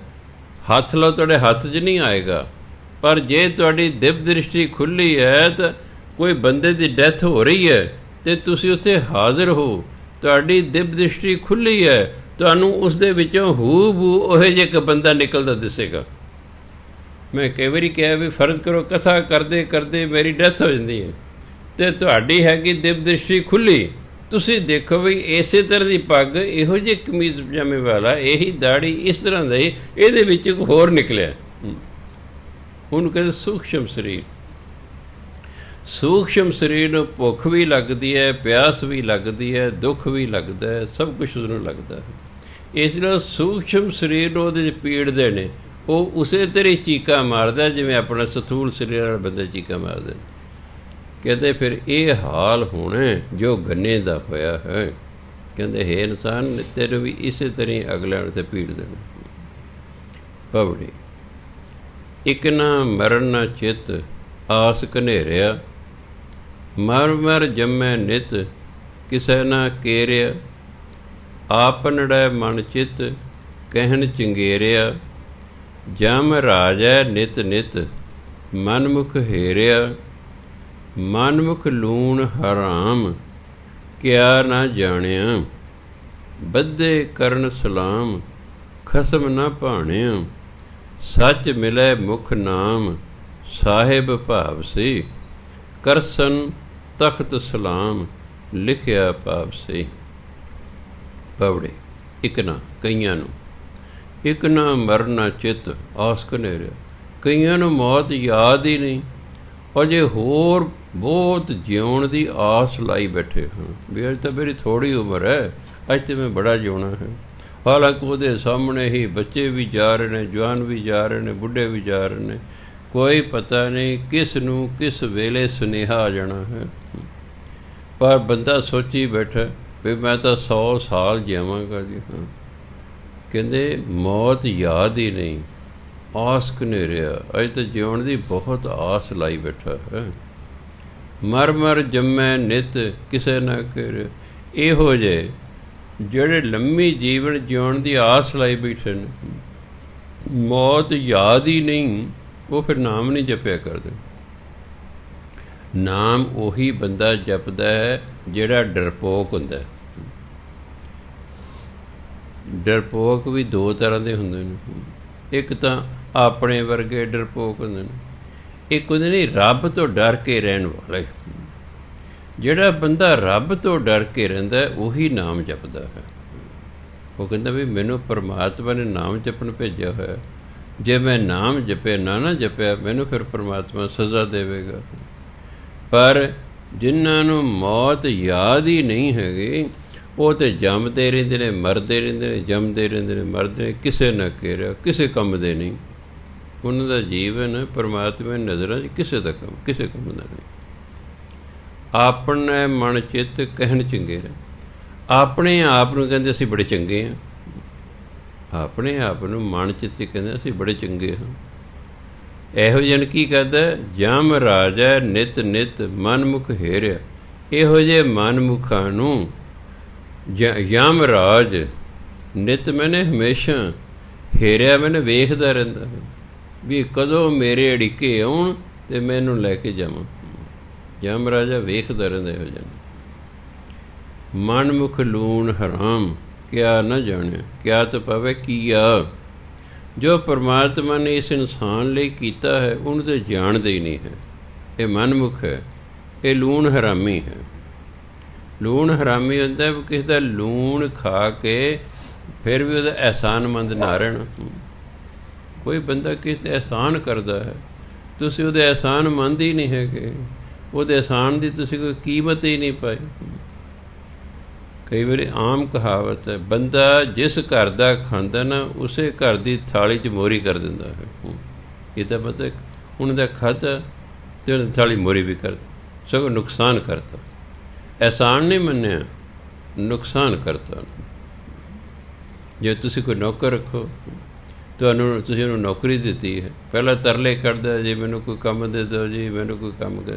ਤੁਸੀਂ ਉਹਨੂੰ ਕੰਮ ਦੇ ਦਿੱਤਾ, ਨਾਲ ਪੈਸੇ ਦਿੰਦੇ ਹੋ, ਉਹ ਤੁਹਾਡੇ ਹੀ ਨੁਕਸਾਨ ਕਰਦੇ, ਅਤੇ ਫਿਰ ਇਹਦਾ ਮਤਲਬ ਫਿਰ ਉਹ ਲੂਣ ਹਰਾਮੀ ਹੋਇਆ ਨਾ। ਇਸ ਲਈ ਕਹਿੰਦੇ ਮਨਮੁਖ ਲੂਣ ਹਰਾਮ ਕੀਆ ਨਾ ਜਾਣਿਆ। ਜਿਹੜੇ ਮਨਮੁਖ ਨੇ ਇਹ ਤਾਂ ਲੂਣ ਹਰਾਮੀ ਨੇ, ਇਹ ਪਰਮਾਤਮਾ ਦੀ ਕੀਤੇ ਨੂੰ ਜਾਣਦੇ ਹੀ ਨਹੀਂ ਹੈਗੇ। ਬੱਧੇ ਕਰਨ ਸਲਾਮ ਖਸਮ ਨਾ ਭਾਣੇ। ਇਹ ਤਾਂ ਵਿਚਾਰੇ ਮਜਬੂਰੀ ਵਸ ਰੱਬ ਨੂੰ ਸਲਾਮ ਕਰਦੇ ਨੇ, ਖਸਮ ਨਾ ਭਾਣੇ। ਇਹ ਪਰਮਾਤਮਾ ਨੂੰ ਚੰਗੇ ਨਹੀਂ ਲੱਗਦੇ। ਇਹੋ ਜਿਹੇ ਨੂੰ ਇਹ ਪਰਮਾਤਮਾ ਇਹੋ ਜਿਹੇ ਚੰਗੇ ਨਹੀਂ ਸਮਝਦਾ, ਕਿਉਂਕਿ ਇਹ ਸਲਾਮ ਤਾਂ ਕਰਦੇ ਨੇ ਪਰ ਜਵਾਬ ਦੇ ਦਿੰਦੇ ਨੇ। ਸਲਾਮ ਜਵਾਬ ਦੋਵੇਂ ਕਰੇ ਮੁੱਢੋਂ ਕੁੱਥਾ ਜਾਏ। ਸਲਾਮ ਨਮਸਕਾਰ ਵੀ ਕੀਤੀ, ਜਿਹਨੂੰ ਨਮਸਕਾਰ ਕੀਤੀ ਅੱਗੋਂ ਕਹਿੰਦਾ ਵੀ ਆਹ ਕੰਮ ਕਰਦੇ, ਇਹ ਨਹੀਂ ਮੇਰੇ ਤੋਂ ਹੁੰਦਾ ਜੀ। ਉਹਦੀ ਨਮਸਕਾਰ ਕੀਤੀ ਵੀ ਐਵੇਂ ਹੀ। ਨੂੰਹ ਨੇ ਸਵੇਰੇ ਉੱਠ ਕੇ ਸੱਸ ਦੇ ਪੈਰੀ ਮੱਥਾ ਟੇਕਿਆ, ਹੱਥ ਲਾਇਆ। ਸੱਸ ਨੇ ਅਸੀਸ ਦੇਤੀ ਪਈ, ਕਿਉਂਕਿ ਸਤਿ ਸ੍ਰੀ ਅਕਾਲ ਬਣਾਉਣ ਨਾਲ ਅਸੀਸ ਨਹੀਂ ਮਿਲਦੀ। ਵਾਹਿਗੁਰੂ ਖਾਲਸਾ ਵਾਹਿਗੁਰੂ ਜੀ ਫਤਿਹ ਜੀ, ਉਹ ਵੀ ਕਹਿੰਦੀ ਵਾਹਿਗੁਰੂ ਖਾਲਸਾ ਵਾਹਿਗੁਰੂ ਜੀ ਫਤਿਹ। ਸਤਿ ਸ੍ਰੀ ਅਕਾਲ ਮਾਤਾ ਜੀ, ਉਹ ਵੀ ਕਹਿੰਦੀ ਸਤਿ ਸ੍ਰੀ ਅਕਾਲ। ਜੇ ਤੁਸੀਂ ਉਹਦੇ ਗੋਡੀ ਹੱਥ ਲਾਓਗੇ, ਪੈਰੀਂ ਹੱਥ ਲਾਓਗੇ, ਫਿਰ ਤੁਹਾਡੇ ਸਿਰ 'ਤੇ ਹੱਥ ਤੁਹਾਨੂੰ ਅਸੀਸ ਦੇਵੇਗੀ। ਅਸੀਸ ਉਹਨੂੰ ਮਿਲਦੀ ਹੈ ਜਿਹੜਾ ਝੁਕੇ, ਜਿਹੜਾ ਝੁਕੇ ਉਸ ਨੂੰ ਅਸੀਸ ਮਿਲਦੀ ਹੈ। ਜਿਹੜਾ ਸਾਹਮਣੇ ਖੜ੍ਹਾ ਭਾਵੇਂ ਦੋਨਾਂ ਨਾਲ ਜੁੜ ਕੇ ਕਹੇ ਵਾਹਿਗੁਰੂ ਖਾਲਸਾ ਵਾਹਿਗੁਰੂ ਜੀ ਫਤਿਹ, ਉਹ ਅੱਗੋਂ ਅਗਲਾ ਫਤਿਹ ਬੁਲਾ ਦੇਗਾ, ਅਸੀਸ ਨਹੀਂ ਦੇਗਾ। ਅਸੀਸ ਲੈਣ ਲਈ ਝੁਕਣਾ ਪੈਂਦਾ। ਅਤੇ ਮਹਾਂਪੁਰਖਾਂ ਕੋਲੇ, ਗੁਰੂ ਕੋਲੇ ਲੋਕ ਅਸੀਸ ਲੈਣ ਜਾਂਦੇ ਨੇ। ਜੇ ਆਪਾਂ ਜਾਈਏ ਗੁਰੂ ਕੋਲ, ਖੜ੍ਹ ਗਏ ਵਾਹਿਗੁਰੂ ਖਾਲਸਾ ਵਾਹਿਗੁਰੂ ਜੀ ਕੀ ਫਤਿਹ, ਅਤੇ ਆ ਜਾਈਏ ਵੇਖਣ ਨਾਲ ਵੀ ਕਹੂ ਇਹਨੂੰ ਅਕਲ ਨਹੀਂ ਯਾਰ ਹੈ। ਇਹ ਫਤਿਹ ਬੁਲਾ ਗੁਰੂ ਨੂੰ ਚਲਿਆ ਗਿਆ, ਕੋਈ ਮੱਥਾ ਨਹੀਂ ਟੇਕਿਆ, ਕੋਈ ਝੁਕਿਆ ਨਹੀਂ, ਕੋਈ ਕੁਛ ਨਹੀਂ। ਅਸੀਂ ਮੱਥਾ ਇਸ ਲਈ ਟੇਕਦੇ ਹਾਂ ਵੀ ਗੁਰੂ ਮਹਾਰਾਜ ਸਾਨੂੰ ਅਸੀਸ ਦੇਣ। ਇਹ ਸਾਨੂੰ ਦਿਸੇ ਨਾ ਦਿਸੇ, ਪਰ ਜਿਹਦੇ ਅੱਗੇ ਤੁਸੀਂ ਝੁਕਦੇ ਹੋ, ਜਿਸ ਨੂੰ ਮੱਥਾ ਟੇਕਦੇ ਹੋ, ਉਹ ਅਸੀਸ ਤੇ ਦਿੰਦਾ ਹੀ ਦਿੰਦਾ ਹੈ। ਹੁਣ ਅਸੀਸ ਤੇ ਮੰਨ ਲਓ ਗੁਰੂ ਮਹਾਰਾਜ ਨੇ ਦਿੱਤੀ, ਤੇ ਉਹ ਕਹਿੰਦੇ ਸਿੱਖਾ ਰੋਜ਼ 1 ਘੰਟਾ ਸਿਮਰਨ ਕਰੇਗਾ। ਮਹਾਰਾਜ ਜੀ ਮੇਰਾ ਕੰਮ ਹੀ ਇੰਨਾ, ਮੇਰੇ ਤੋਂ ਸਿਮਰਨ ਨਹੀਂ ਹੁੰਦਾ। ਉਹਦਾ ਮੱਥਾ ਟੇਕਿਆ ਵੀ ਐਵੇਂ ਗਿਆ, ਇਹ ਗੁਨਾਹ ਕਰਦੀ। ਤਾਂ ਕਹਿੰਦੇ ਸਲਾਮ ਜਵਾਬ ਦੋਵੇਂ ਕਰੇ, ਮੁੱਢੋਂ ਕੁੱਥਾ ਜਾਏ। ਸੋ ਗੁਰੂ ਮਹਾਰਾਜ ਕਹਿੰਦੇ ਬੱਧੇ ਕਰਨ ਸਲਾਮ, ਉਹ ਤਾਂ ਬੱਝੇ ਰੁੱਝੇ ਸਲਾਮ ਕਰਦੇ ਨੇ। ਖਸਮ ਨਾ ਭਾਣਿਆ, ਉਹ ਖਸਮ ਨੂੰ ਚੰਗੇ ਨਹੀਂ ਲੱਗਦੇ, ਕਿ ਮਾਲਕ ਨੂੰ ਚੰਗੇ ਨਹੀਂ ਲੱਗਦੇ। ਸੱਚ ਮਿਲੇ ਮੁਖ ਨਾਮ, ਸਾਹਿਬ ਭਾਵ ਸੇ। ਜਿਹੜਾ ਮੁਖ ਦੇ ਨਾਲ ਨਾਮ ਜਪਦਾ ਹੈ, ਉਹਨੂੰ ਫਿਰ ਸੱਚ ਦੀ ਪ੍ਰਾਪਤੀ ਹੁੰਦੀ। ਸੱਚ ਮਿਲੇ ਉਹਨੂੰ ਫਿਰ ਸੱਚ ਮਿਲਦਾ, ਸੱਚ ਦੀ ਪ੍ਰਾਪਤੀ ਹੁੰਦੀ ਹੈ। ਸਾਹਿਬ ਭਾਵ ਸੇ, ਫਿਰ ਉਹ ਪਰਮਾਤਮਾ ਨੂੰ ਚੰਗਾ ਲੱਗਦਾ ਹੈ। ਕਿਉਂ? ਪਰਮਾਤਮਾ ਸਾਨੂੰ ਪੈ ਜਾ ਕੇ ਨਾਮ ਜਪੋ। ਅਤੇ ਜਿਹੜਾ ਮੁੱਖ ਨਾਲ ਨਾਮ ਜਪਦਾ ਹੈ, ਸ਼ੁਰੂ ਦੇ ਵਿੱਚ ਹਮੇਸ਼ਾ ਮੁੱਖ ਨਾਲ ਹੀ ਨਾਮ ਜਪਿਆ ਜਾਂਦਾ ਹੈ। ਉਹ ਤਾਂ ਫਿਰ ਦੂਜੀ ਤੀਜੀ ਅਵਸਥਾ ਹੁੰਦੀ ਹੈ ਜਦੋਂ ਅਸੀਂ ਸੁਰਤ ਨਾਲ ਨਾਮ ਜਪਦੇ ਹਾਂ। ਭਾਈ ਸਾਹਿਬ ਭਾਈ ਰਣਧੀਰ ਸਿੰਘ ਜੀ ਆਪਣੇ ਸਮੇਂ ਦੇ ਨਾਰੰਗਵਾਲ ਦੇ ਮਹਾਂਪੁਰਖ ਹੋਏ ਨੇ। ਉਹ 1 ਘੰਟੇ 'ਚ 12 ਸੁਖਮਨੀ ਸਾਹਿਬ ਦੇ ਪਾਠ ਕਰਿਆ ਕਰਦੇ ਸਨ। ਕਿਸੇ ਨੇ ਪੁੱਛਿਆ ਵੀ ਤੁਸੀਂ 5 ਮਿੰਟਾਂ 'ਚ 1 ਸੁਖਮਨੀ ਸਾਹਿਬ ਦਾ ਪਾਠ ਕਿਵੇਂ ਕਰ ਲੈਂਦੇ ਹੋ? ਕਹਿੰਦੇ ਅਸੀਂ ਸੁਰਤ ਨਾਲ ਕਰਦੇ ਹਾਂ। ਹੁਣ ਜਿਸ ਦੀ ਇਹ ਅਵਸਥਾ ਉਹੀ ਸਮਝ ਸਕਦਾ ਸੁਰਤ ਨਾਲ ਕਿਵੇਂ ਹੁੰਦਾ। ਆਪਾਂ ਤਾਂ ਹੀ ਪੁੱਛਿਆ ਸੁਰਤ ਨਾਲ ਕਿਵੇਂ ਹੁੰਦਾ, ਉਹ ਕਿਵੇਂ ਸਮਝਾਉਣ? ਉਹ ਸਮਝਾਇਆ ਹੀ ਨਹੀਂ ਜਾ ਸਕਦਾ। ਕੁਝ ਗੱਲਾਂ ਨੇ ਜਿਨ੍ਹਾਂ ਨੂੰ ਸ਼ਬਦਾਂ ਰਾਹੀਂ ਸਮਝਾਇਆ ਹੀ ਨਹੀਂ ਜਾ ਸਕਦਾ। ਮੰਨ ਲਓ ਮੈਂ ਉਹਨੂੰ ਪੁੱਛਦਾ ਵੀ ਮਹਾਰਾਜ ਜੀ ਤੁਸੀਂ ਸੁਰਤ ਨਾਲ ਪਾਠ ਕਰਦੇ ਹੋ, ਵੀ ਸੁਰਤ ਨਾਲ ਕਿਵੇਂ ਕਰਦੇ ਹੋ? ਉਹ ਵਿਆਖਿਆ ਕਰਨੀ ਔਖੀ ਹੈ। ਸੁਰਤ ਨਾਲ ਜਦੋਂ ਪਾਠ ਕਰਦੇ ਸਪੀਡ ਬਹੁਤ ਜ਼ਿਆਦਾ ਬੰਦੇ ਦੀ ਵੱਧ ਜਾਂਦੀ ਹੈ। ਇਸ ਕਰਕੇ ਮੁੱਖ ਨਾਲ ਜਰ ਕਰਾਂਗੇ, ਜਿਵੇਂ ਤੁਸੀਂ ਬੋਲ ਕੇ ਪਾਠ ਕੀਤਾ, ਤੁਹਾਡੀ ਸਪੀਡ ਘੱਟ ਜਾਏਗੀ। ਤੁਸੀਂ ਮਨ 'ਚ ਪਾਠ ਕਰ ਰਹੇ ਹੋ, ਤੁਹਾਡੀ ਸਪੀਡ ਵੱਧ ਜਾਏਗੀ। ਜੇ ਤੁਸੀਂ ਸੁਰਤ ਨਾਲ ਕਰ ਰਹੇ ਹੋ, ਤੁਹਾਡੀ ਸਪੀਡ ਬਹੁਤ ਜ਼ਿਆਦਾ ਉਦੋਂ ਹੋ ਜਾਏਗੀ। ਸੋ ਗੁਰੂ ਮਹਾਰਾਜ ਕਹਿੰਦੇ ਜਿਹੜੇ ਮੁੱਖ ਦੇ ਨਾਲ ਨਾਮ ਜਪਦੇ ਨੇ ਉਹ ਸੱਚ ਦੀ ਪ੍ਰਾਪਤੀ ਕਰ ਲੈਂਦੇ ਨੇ। ਸਾਹਿਬ ਭਾਵ ਸੇ, ਅਤੇ ਸਾਹਿਬ ਨੂੰ ਚੰਗੇ ਲੱਗਦੇ ਨੇ। ਕਰਸਨ ਤਖਤ ਸਲਾਮ ਲਿਖਿਆ ਪਵ ਸੇ, ਫਿਰ ਉਹ ਤਖਤ 'ਤੇ ਬੈਠੇ ਹੋਏ ਵੀ ਲੋਕ ਉਹਨਾਂ ਨੂੰ ਸਲਾਮਾਂ ਕਰਦੇ ਨੇ, ਕਿਉਂਕਿ ਉਹਨਾਂ ਦੇ ਭਾਗਾਂ 'ਚ ਲਿਖਿਆ ਹੁੰਦਾ ਹੈ। ਇਸ ਲਈ ਉਹ ਫਿਰ ਪਾ ਲੈਂਦੇ ਨੇ। ਯਾਦ ਰੱਖਿਓ ਅਸੀਂ ਉਹੀ ਕੁਛ ਕਰਦੇ ਹਾਂ ਜੋ ਅਸੀਂ ਲਿਖਾ ਕੇ ਲਿਆਏ ਹਾਂ। ਜੋ ਅਸੀਂ ਲਿਖਾ ਕੇ ਲਿਆਏ ਉਹੀ ਕਰਦੇ। ਆਪਾਂ ਸਤ ਸੰਗਤ ਐਵੇਂ ਨਹੀਂ ਕਰਦੇ, ਅਸੀਂ ਲਿਖਾ ਕੇ ਲਿਆਏ। ਤੁਸੀਂ ਸਤਸੰਗ ਕਰੋਗੇ ਕਿਉਂਕਿ ਲਿਖਾ ਕੇ ਲਿਆਏ, ਇਸ ਲਈ ਕਰਦੇ ਹਾਂ। ਰੱਬ ਵੀ ਉਹਨਾਂ ਨੂੰ ਮਿਲੇਗਾ ਜਿਹੜੇ ਲਿਖਾ ਕੇ ਲਏ ਨੇ, ਉਹਨਾਂ ਨੂੰ ਮਿਲੇਗਾ ਜਿਹੜੇ ਲਿਖਾ ਕੇ ਨਹੀਂ ਲਏ। ਉਹ ਭਜਨ ਬੰਦਗੀ ਕਰਨੀ, ਉਹ ਰੱਬ ਨਹੀਂ ਮਿਲੇਗਾ। ਕਿਆ ਰੱਖਣਾ? ਕਈ ਸਿਰਫ ਭਜਨ ਬੰਦਗੀ ਲਿਖਾ ਕੇ ਲਿਆਉਂਦੇ ਨੇ, ਰੱਬ ਦੀ ਪ੍ਰਾਪਤੀ ਨਹੀਂ ਲਿਖਾ ਕੇ ਲਿਆਉਂਦੇ। ਜਿਹੜੇ ਰੱਬ ਦੀ ਪ੍ਰਾਪਤੀ ਲਿਖਾ ਕੇ ਲਿਆਉਂਦੇ ਨੇ, ਰੱਬ ਉਹਨਾਂ ਨੂੰ ਮਿਲਦਾ। ਇਸ ਲਈ ਕਾਲੇ ਕੋਲੇ ਪੈਣ ਦੀ ਲੋੜ ਨਹੀਂ, ਸਹਿਜ ਸਭਾ ਕਰਦੇ ਨੇ। ਜਿਸ ਜਨਮ ਸਾਨੂੰ ਰੱਬ ਮਿਲਣਾ ਹੋਇਆ ਨਾ, ਫਿਰ ਤਾਂ ਅਸੀਂ ਦਿਨ ਰਾਤ ਇੱਕ ਕਰ ਦੇਣੀ, ਬਸ ਸਾਨੂੰ ਹੋਰ ਅਸੀਂ ਕੁਛ ਕਰਨਾ ਹੀ ਨਹੀਂ ਹੈਗਾ। ਹੁਣ ਤਾਂ ਅਸੀਂ ਵੱਡੀ ਸਾਰੀ ਉਮਰ 'ਚ ਜਾ ਕੇ ਲੱਗੇ ਹਾਂ, ਕੂੜ ਕਬਾੜ ਅੰਦਰ ਇਕੱਠਾ ਹੋ ਗਿਆ, ਕਿੰਨੇ ਸਾਲਾਂ 'ਚ ਉਹਨੂੰ ਸਾਫ਼ ਸੂਫ ਕਰਕੇ ਫਿਰ ਕਿਤੇ ਸਾਡੀ ਗੱਲ ਬਣੇਗੀ। ਜਿਨ੍ਹਾਂ ਨੇ ਪ੍ਰਾਪਤੀ ਕਰਨੀ ਬਚਪਨ ਤੋਂ ਹੀ ਲੱਗ ਜਾਂਦੇ।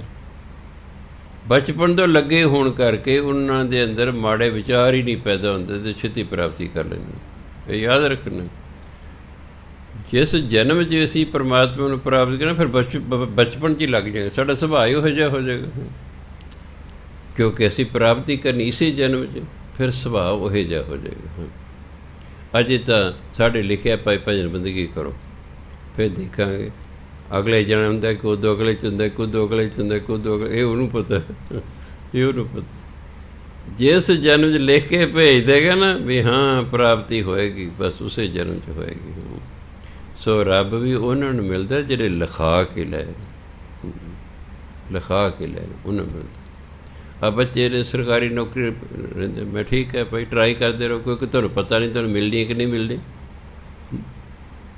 ਤੁਹਾਨੂੰ ਮਿਲਣੀ ਹੈ ਕਿ ਨਹੀਂ ਮਿਲਣੀ, ਇਸ ਲਈ ਟਰਾਈ ਕਰਦੇ ਰਹੋ। ਮੰਨ ਲਓ ਜੇ ਮੈਨੂੰ ਪਤਾ ਹੋਵੇ ਮੈਨੂੰ ਸਰਕਾਰੀ ਮਿਲਣੀ ਨਹੀਂ, ਮੈਂ ਸ਼ੁਰੂ ਤੋਂ ਪ੍ਰਾਈਵੇਟ ਲਈ ਯਤਨ ਕਰਦਾ ਰਹਾਂਗਾ ਅਤੇ ਵੇਲੇ ਸਿਰ ਲੱਗ ਜਾਵਾਂਗਾ। ਹੁਣ ਮੈਂ ਨਾ ਪਤਾ, ਹੁਣ ਮੈਨੂੰ ਜੋਤਸ਼ੀ ਨੇ ਕਹਿਤਾ ਬਈ ਤੁਹਾਨੂੰ ਜੀ 1978 'ਚ ਸਰਕਾਰੀ ਨੌਕਰੀ ਮਿਲੇਗੀ, ਕਹਿਤਾ ਨਿਬੜਿਆ ਕੰਮ। ਆਪੋ ਨਜ਼ਰ ਆਰਾਮ ਨਾਲ ਖਾਲਸਾ ਸਕੂਲ 'ਚ ਨੌਕਰੀ ਕਰਦੇ ਰਹੇ। 76 'ਚ ਨੌਕਰੀਆਂ ਨਿਕਲੀਆਂ, ਮੈਂ ਅਪਲਾਈ ਕਰਤਾ, 78 'ਚ ਲੱਗ ਗਿਆ। ਲਿਖਿਆ ਹੋਇਆ ਸੀ, ਲਿਖਿਆ ਸੀ 78 'ਚ ਹੀ ਮਿਲੂ। ਆਪਾਂ ਕਈ ਵਾਰੀ ਕਾਹਲੇ ਪੈ ਜਾਂਦੇ, ਉਹ ਜੀ ਕੁੜੀ ਦਾ ਵਿਆਹ ਨਹੀਂ ਹੋਇਆ ਜੀ, ਕੁੜੀ 35 ਸਾਲ ਦੀ ਹੋ ਗਈ ਜੀ, ਮੁੰਡਾ 36 ਸਾਲ, ਇਹ ਹੈ। ਮੈਂ ਜੀ ਜਦੋਂ ਲਿਖਿਆ ਨਾ ਉਦੋਂ ਹੀ ਹੋਣਾ। ਹਾਂ ਤੁਹਾਨੂੰ ਧਿਆਨ ਲਾਉਣ ਲਈ ਮੈਂ ਪਾਠ ਦੇ ਦਿੰਦਾ ਵੀ ਧਿਆਨ ਲੱਗੇ ਰਹੋ, ਤੁਸੀਂ ਇੱਕ 'ਚ ਲਿਖਿਆ ਕਰੋ, ਅਜੇ ਨਹੀਂ ਤੁਹਾਡੀ ਗੱਲ ਬਣੀ ਜੀ ਇੱਕ ਹੋਰ ਕਰੋ ਜੀ, ਉਹਨੇ 'ਚ ਇਹਨੂੰ ਸਮਾਂ ਆ ਜਾਂਦਾ, ਚੱਲ ਹੋ ਜਾਂਦਾ। ਹਰ ਇੱਕ ਚੀਜ਼ ਨੇ ਸਮੇਂ 'ਤੇ ਆ ਕੇ ਮਿਲਣਾ, ਉਹ ਤੋਂ ਪਹਿਲਾਂ ਨਹੀਂ ਮਿਲਦੀ। ਜਿਹੜਾ ਸਮਾਂ ਲਿਖਿਆ ਹੋਇਆ ਉਦੋਂ ਹੀ ਆ ਕੇ ਮਿਲਣਾ। ਜਿਵੇਂ ਇੱਕ ਬੱਚਾ ਸੀ ਇਹਨਾਂ ਦੇ ਨਾਲ ਸੀ, ਉਹ MA ਪੰਜਾਬੀ ਸੀ, ਇਹ MCA ਸਨ, ਕੋਈ ਕੁਛ ਸੀ। ਉਹ ਮੈਨੂੰ ਕਹਿੰਦਾ ਬਾਬਾ ਜੀ ਮੈਨੂੰ ਕੀ ਸਰਕਾਰੀ ਨੌਕਰੀ ਮੈਂ ਤਾਂ MA ਪੰਜਾਬੀ। ਮੈਂ ਤੂੰ MA ਤਾਂ ਹੈ, ਮੈਂ ਹੁਕਮਨਾਮਾ ਲਿਆ, ਮੈਂ ਤੇਰੇ ਭਾਗਾਂ ਸਰਕਾਰੀ ਨੌਕਰੀ ਹੈਗੀ, ਫਿਕਰ ਨਾ ਕਰ। ਮਿਲ ਗਈ ਉਹਨੂੰ, ਉਹਦੇ ਪਟਿਆਲੇ 'ਚ ਹੀ ਮਿਲ ਗਈ, ਪਟਿਆਲੇ 'ਚ ਹੀ ਮਿਲ ਗਈ। ਸੋ ਇਸ ਲਈ ਇਹ ਲਿਖਿਆ ਹੁੰਦਾ ਹੈ। ਆਪਾਂ ਇਸ ਲਈ ਲੱਗੇ ਰਹਿੰਦੇ ਕਿ ਸਾਨੂੰ ਪਤਾ ਨਹੀਂ ਕੀ ਲਿਖਿਆ ਕੀ ਨਹੀਂ ਲਿਖਿਆ, ਇਸ ਲਈ ਸਾਨੂੰ ਚਿੰਤਾ ਲੱਗੀ ਰਹਿੰਦੀ। ਬਸ ਹਾਂ, ਚਿੰਤਾ ਸਿਰਫ ਇਸ ਲਈ ਲੱਗੀ ਹੈ ਕਿ ਪਤਾ ਨਹੀਂ ਹੈ। ਹਾਂ, ਜੇ ਪਤਾ ਹੋਵੇ ਫਿਰ ਚਿੰਤਾ ਵੀ ਆਪੇ ਖਤਮ ਹੋ ਜਾਂਦੀ। ਖੈਰ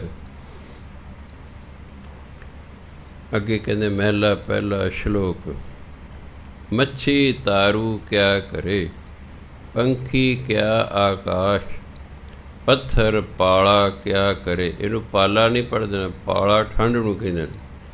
ਪੱਥਰ ਪਾਲਾ ਕਿਆ ਕਰੇ, ਖੁਸਰੇ ਕਿਆ ਘਰ ਵਾਸ, ਕੁੱਤੇ ਚੰਦਨ ਲਾਈਐ, ਪੀਸੋ ਕੁੱਤੀ ਧਾਤ। ਕੁੱਤੀ ਕੁੱਤਿਆਂ ਵਾਲੀ, ਪੀਸੋ ਕੁੱਤੀ ਧਾਤ। ਬੋਲਾ ਜੇ ਸਮਝਾਈਐ, ਪੜ੍ਹੀਏ ਸਿਮਰਤ ਪਾਠ। ਅੰਧਾ ਚਾਨਣ ਰੱਖੀਐ, ਦੀਵੇ ਬਲੈਂ 50।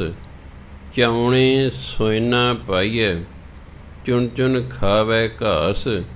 ਲੋਹਾ ਮਾਰਨ ਪਾਈਐ, ਟਹਿ ਨਾ ਹੋਏ ਕਪਾਸ। ਨਾਨਕ ਮੂਰਖ ਇਹ ਗੁਣ, ਬੋਲੇ ਸਦਾ ਵਿਨਾਸ਼। ਕਹਿੰਦੇ ਮੱਛੀ ਤਾਰੂ ਕਿਆ, ਤਾਰੂ ਡੂੰਘੇ ਪਾਣੀ ਨੂੰ ਕਹਿੰਦੇ ਨੇ। ਡੂੰਘੇ ਪਾਣੀ ਨੂੰ ਕੀ ਕਹਿੰਦੇ ਨੇ? ਤਾਰੂ। ਡੂੰਘਾ ਪਾਣੀ ਮੱਛੀ ਦਾ ਕੀ ਵਿਗਾੜ ਦੇਗਾ? ਵੀ ਮੱਛੀ ਦਾ ਧਰਨਾ, ਜਿੰਨਾ ਡੂੰਘਾ ਪਾਣੀ ਸਗੋਂ ਮੱਛੀ ਓਨੀ ਹੀ ਖੁਸ਼ ਹੁੰਦੀ ਹੈ। ਛੱਪੜ ਦੀ ਮੱਛੀ ਨਾਲੋਂ ਸਮੁੰਦਰ ਦੀ ਮੱਛੀ ਜ਼ਿਆਦਾ ਖੁਸ਼ ਰਹਿੰਦੀ ਵੀ ਬਹੁਤ ਪਾਣੀ ਹੈ। ਜਿਵੇਂ ਬਹੁਤਾ ਡੂੰਘਾ ਪਾਣੀ ਮੱਛੀ ਦਾ ਕੁਝ ਨਹੀਂ ਵਿਗਾੜਦਾ। ਮੱਛੀ ਤਾਰੂ ਕਿਆ ਕਰੇ, ਡੂੰਘਾ ਪਾਣੀ ਮੱਛੀ ਦਾ ਕੀ ਕਰੇਗਾ? ਪੰਖੀ ਕਿਆ ਆਕਾਸ਼, ਅਤੇ ਪੰਛੀ ਦਾ ਆਕਾਸ਼ ਹੀ ਵਿਗਾੜੇਗਾ। ਆਕਾਸ਼ ਕਿੱਡਾ ਵੱਡਾ ਹੁੰਦਾ, ਪੰਛੀ ਉੱਡਦਾ ਰਹਿੰਦਾ। ਪੱਥਰ ਪਾਲਾ ਕਿਆ ਕਰੇ, ਜਿਹੜਾ ਪਾਲਾ ਪੱਥਰ ਦਾ ਕੀ ਕਰ ਲਏਗਾ? ਪੱਥਰ ਦਾ ਪਾਲਾ ਲੱਗਦਾ ਹੀ ਨਹੀਂ ਹੈ। ਪੱਥਰ ਨੂੰ ਪਾਲਾ ਕੁਛ ਨਹੀਂ ਕਹਿ ਸਕਦਾ। ਖੁਸਰੇ ਕਿਆ ਘਰ ਵਾਸ, ਅਤੇ ਖੁਸਰੇ ਨੂੰ ਘਰ ਵਸਾਉਣ ਦੀ ਲੋੜ ਹੀ ਨਹੀਂ ਹੈਗੀ। ਉਹਨੇ ਕਿਹੜਾ ਵਿਆਹ ਕਰਾਉਣਾ, ਉਹਨੂੰ ਕੀ ਇਸ ਗੱਲ ਨਾਲ। ਕੁੱਤੇ ਚੰਦਨ ਲਾਈਏ, ਕੁੱਤੇ ਨੂੰ ਜੇ ਚੰਦਨ ਵੀ ਲਾ ਦਈਏ, ਚੰਦਨ ਦਾ ਲੇਪ ਕਰਦੀ ਉਹਦੇ 'ਤੇ, ਕਦੇ ਸੁਭਾਅ ਨਹੀਂ ਬਦਲਦਾ। ਪੀਸ ਕੁੱਤੀ ਧਾਤ, ਕੁੱਤਿਆਂ ਵਾਲਾ ਸੁਭਾਅ, ਧਾਤ ਮਨ ਸੁਭਾਅ। ਕੁੱਤੇ ਨੂੰ ਕਹਿੰਦੇ ਭਾਵੇਂ ਚੰਦਨ ਦਾ ਲੇਪ ਕਰ ਦਿਓ, ਉਹਦਾ ਸੁਭਾਅ ਕੁੱਤਿਆਂ ਵਾਲਾ ਹੀ ਰਹਿੰਦਾ। ਬੋਲਾ ਜੇ ਸਮਝਾਈਏ, ਪੜ੍ਹੀਏ ਸਿਮਰਤ ਪਾਠ। ਬੋਲੇ ਦੇ ਅੱਗੇ ਜੇ ਸਿਮਰਤੀਆਂ ਦਾ ਪਾਠ ਕੀਤਾ ਜਾਵੇ ਉਹਨੂੰ ਕੀ ਫਾਇਦਾ? ਉਹਨੂੰ ਕਿਹੜਾ ਸੁਣਦਾ? ਬੋਲੇ ਨੂੰ ਸਮਝਾਈਓ ਤਾਂ ਕੋਈ ਫਾਇਦਾ ਨਹੀਂ, ਉਹਦੇ ਅੱਗੇ ਪਾਠ ਕਰੀਏ ਤਾਂ ਕੋਈ ਫਾਇਦਾ ਨਹੀਂ, ਕਿਉਂਕਿ ਉਹਨੂੰ ਕਿਹੜਾ ਸੁਣਦਾ ਹੈ। ਅੰਧਾ ਚਾਨਣ ਰੱਖੀਏ ਦੀਵੇ ਭਲੇ 50। ਜੇ 50 ਦੀਵੇ ਜਗਾ ਕੇ ਵੀ ਅੰਨੇ ਨੂੰ ਉਸ ਚਾਨਣ 'ਚ ਰੱਖਿਆ ਜਾਵੇ ਉਹਨੂੰ ਕੀ ਫਾਇਦਾ? ਹੁਣ ਤਾਂ ਉਹ ਤਾਂ ਅੰਨੇ, ਹੁਣ ਤਾਂ ਜਾ ਦਿਸਣੇ ਨਹੀਂ ਹੈਗੇ। ਚੌਣੇ ਡੰਗਰ ਨੂੰ ਕਹਿੰਦੇ ਨੇ, ਚੌਣੇ ਸੋਨਾ ਪਾਈਏ। ਜੇ ਡੰਗਰ ਨੂੰ ਖੁਰਲੀ 'ਚ ਸੋਨਾ ਪਾ ਦਈਏ, ਚੁਣ ਚੁਣ ਖਾਵੇ ਘਾਹ, ਉਹਨੂੰ ਸੋਨੇ ਦਾ ਕੀ ਫਾਇਦਾ? ਉਹਨੇ ਤਾਂ ਘਾਹ ਹੀ ਖਾਣਾ। ਉਹ ਸੋਨਾ ਮੂੰਹ ਨਾਲ ਇੱਧਰ ਉੱਧਰ ਕਰ ਦੇਗਾ, ਘਾਹ ਖਾਵੇਗਾ। ਉਹਦੇ ਲਈ ਡੰਗਰ ਲਈ ਸੋਨੇ ਦੀ ਕੋਈ ਕੀਮਤ ਨਹੀਂ ਹੈਗੀ। ਲੋਹਾ ਮਾਰਨ ਪਾਈਏ, ਮਾਰਨ ਦੇ ਭੱਠੀ। ਲੋਹੇ ਨੂੰ ਜੇ ਭੱਠੀ ਵਿੱਚ ਅਣਾਣ ਸੈਰੀ ਇਸ ਲਈ ਭੱਠੀ ਵਿੱਚ, ਲੋਹੇ ਨੂੰ ਜੇ ਭੱਠੀ ਦੇ ਵਿੱਚ ਪਾਈਏ ਢਹਿ ਨਾ ਹੋਏ ਕਪਾਸ, ਤਾਂ ਢਲ ਕੇ ਕਪਾਹ ਨਹੀਂ ਹੋ ਜਾਂਦਾ। ਇਹ ਵੀ ਲੋਹਾ ਢਲ ਕੇ ਜਿਹੜਾ ਕਪਾਹ ਬਣ ਜਾਏਗਾ। ਭਾਵ ਲੋਹੇ 'ਤੇ ਕੋਈ ਅਸਰ ਨਹੀਂ ਹੈਗਾ। ਨਾਨਕ ਮੂਰਖ ਇਹ ਗੁਣ, ਮੂਰਖ ਦੇ ਵੀ ਇਹੀ ਲੱਛਣ ਨੇ। ਇੱਥੇ ਗੁਣ ਤੋਂ ਭਾਵ ਹੈ ਲੱਛਣ। ਮੂਰਖ ਦੇ ਵੀ ਇਹੀ ਲੱਛਣ ਨੇ। ਬੋਲੇ ਸਦਾ ਵਿਨਾਸ਼, ਜਦੋਂ ਵੀ ਬੋਲੇਗਾ ਨੁਕਸਾਨ ਹੀ ਕਰੇਗਾ। ਮੂਰਖ ਜਦੋਂ ਬੋਲੇਗਾ ਭੈੜੀ ਗੱਲ ਹੀ ਬੋਲੇਗਾ, ਤੁਹਾਡੇ ਮਨ ਨੂੰ ਦੁੱਖ ਪਹੁੰਚੇਗਾ। ਮਹਿਲਾ ਪਹਿਲਾ ਕਹਿਹਾਂ। ਪਾਕਿਸਤਾਨ ਕਹਿਣ ਦੇ ਭਾਂਡੇ ਹੁੰਦੇ ਸੀ। ਸ਼ੁਰੂ 'ਚ ਇੱਧਰ ਵੀ ਸਨ, ਹੌਲੀ ਹੌਲੀ ਮੁਕਾ ਕੇ। ਸਾਡੇ ਕੋਲ ਕਹਿਣ ਦੇ ਭਾਂਡੇ ਸਨ, ਬੀਬੀ ਨੇ ਵੇਚ ਕੇ ਉਹਦੇ ਤਾਂ ਸਟੀਲ ਦੇ ਲੈ ਲਏ। ਪਿੱਤਲ ਦੇ ਭਾਂਡੇ ਸਨ, ਉਹ ਵੇਚ ਕੇ ਸਟੀਲ ਦੇ ਲੈ ਲਏ। ਲੋਹਾ ਇਕੱਠਾ ਕਰ ਲਿਆ, ਲੋਹਾ ਇਕੱਠਾ ਕਰ। ਇਹ ਮੱਝ ਵੇਚ ਕੇ ਘੋੜੀ ਲਈ ਦੁੱਧ ਪੀਣੋਂ ਗਿਆ, ਲਿੱਦ ਸੁੱਟਣੀ ਪਈ। ਉਹ ਮਗਰ ਹੈ ਤਾਂ ਲੋਹਾ ਹੀ ਹੈ। ਹਾਲਾਂਕਿ ਕਹਿਣ ਦਾ ਭਾਂਡਾ ਮਹਿੰਗਾ ਹੈ, ਪਿੱਤਲ ਦਾ ਭਾਂਡਾ ਮਹਿੰਗਾ ਹੈ। ਮਹਿੰਗੀ ਚੀਜ਼ ਵੇਚ ਕੇ ਸਸਤੀ ਲੈ ਲਈ ਹੈ। ਸੋ ਗੁਰੂ ਮਹਾਰਾਜ ਕਹਿਆਂ ਕੰਚਨ ਟੁੱਟੈ ਸਾਰ, ਅਗਨੀ ਗੰਢ ਪਾਏ ਲੋਹਾਰ। ਗੋਰੀ ਸੇਤੀ ਟੁੱਟੈ ਪਧਾਰ, ਪੁੱਤੀ ਗੰਢ ਪਵੈ ਸੰਸਾਰ। ਰਾਜਾ ਮੰਗੈ ਦਿੱਤੈ ਗੰਢ ਪਾਏ, ਭੁੱਖਿਆਂ ਗੰਢ ਪਵੈ ਜਾਂ ਖਾਏ। ਕਾਲਾ ਗੰਢ ਨਦੀਆਂ ਮੀਂਹ ਝੋਲ, ਗੰਢ ਪ੍ਰੀਤੀ ਮਿੱਠੇ ਬੋਲ। ਬੇਦਾਂ ਗੰਢ ਬੋਲੇ ਸੱਚ ਕੋਏ, ਮੋਇਆਂ ਗੰਢ ਨੇਕੀ ਸਤ ਹੋਏ। ਏਤ ਗੰਢ ਵਰਤੈ ਸੰਸਾਰ, ਮੂਰਖ ਗੰਢ ਪਵੈ ਮੂੰਹ ਮਾਰ। ਨਾਨਕ ਆਖੈ ਇਹ ਵਿਚਾਰ, ਸਿਫਤੀ ਗੰਢ ਪਵੈ ਦਰਬਾਰ। ਗੰਢ ਦਾ ਮੇਲ ਹੋਣਾ, ਜਿਵੇਂ ਆਪਾਂ ਗਾਂਢਾ ਲਾ ਦਿੰਦੇ। ਕਹਿਹਾਂ ਕੰਚਨ ਟੁੱਟੈ ਸਾਰ। ਕਹਿਹਾਂ ਕਹਿੰਦਾ ਭਾਂਡਾ, ਕੰਚਨ ਸੋਨਾ, ਸਾਰ ਲੋਹਾ। ਜੇ ਟੁੱਟ ਵੀ ਜਾਵੇ, ਅਗਨੀ ਗੰਢ ਪਾਏ ਲੋਹਾਰ। ਲੋਹਾਰ ਇਹਨੂੰ ਅੱਗ 'ਚ ਪਾ ਕੇ ਨਾ ਫਿਰ ਜੋੜ ਦਿੰਦਾ ਹੈ। ਲੋਹਾਰ ਇਹਨੂੰ ਅੱਗ 'ਚ ਪਾ ਕੇ ਇਹ ਟੁੱਟਿਆਂ ਹੋਇਆਂ ਨੂੰ ਫਿਰ ਜੋੜ ਦਿੰਦਾ ਹੈ। ਗੋਰੀ ਸੇਤੀ ਟੁੱਟੈ ਪਧਾਰ। ਪਧਾਰ ਪਤੀ ਨੂੰ ਕਹਿੰਦੇ, ਗੋਰੀ ਪਤਨੀ ਨੂੰ ਕਹਿੰਦੇ ਨੇ। ਜੇ ਪਤੀ ਪਤਨੀ ਦੀ ਆਪਸ 'ਚ ਟੁੱਟ ਜਾਵੇ, ਪੁੱਤੀ ਗੰਢ ਪਵੈ ਸੰਸਾਰ, ਤਾਂ ਪੁੱਤਾਂ ਰਾਹੀਂ ਸੰਸਾਰ 'ਚ ਫਿਰ ਮੇਲ ਹੋ ਜਾਂਦਾ।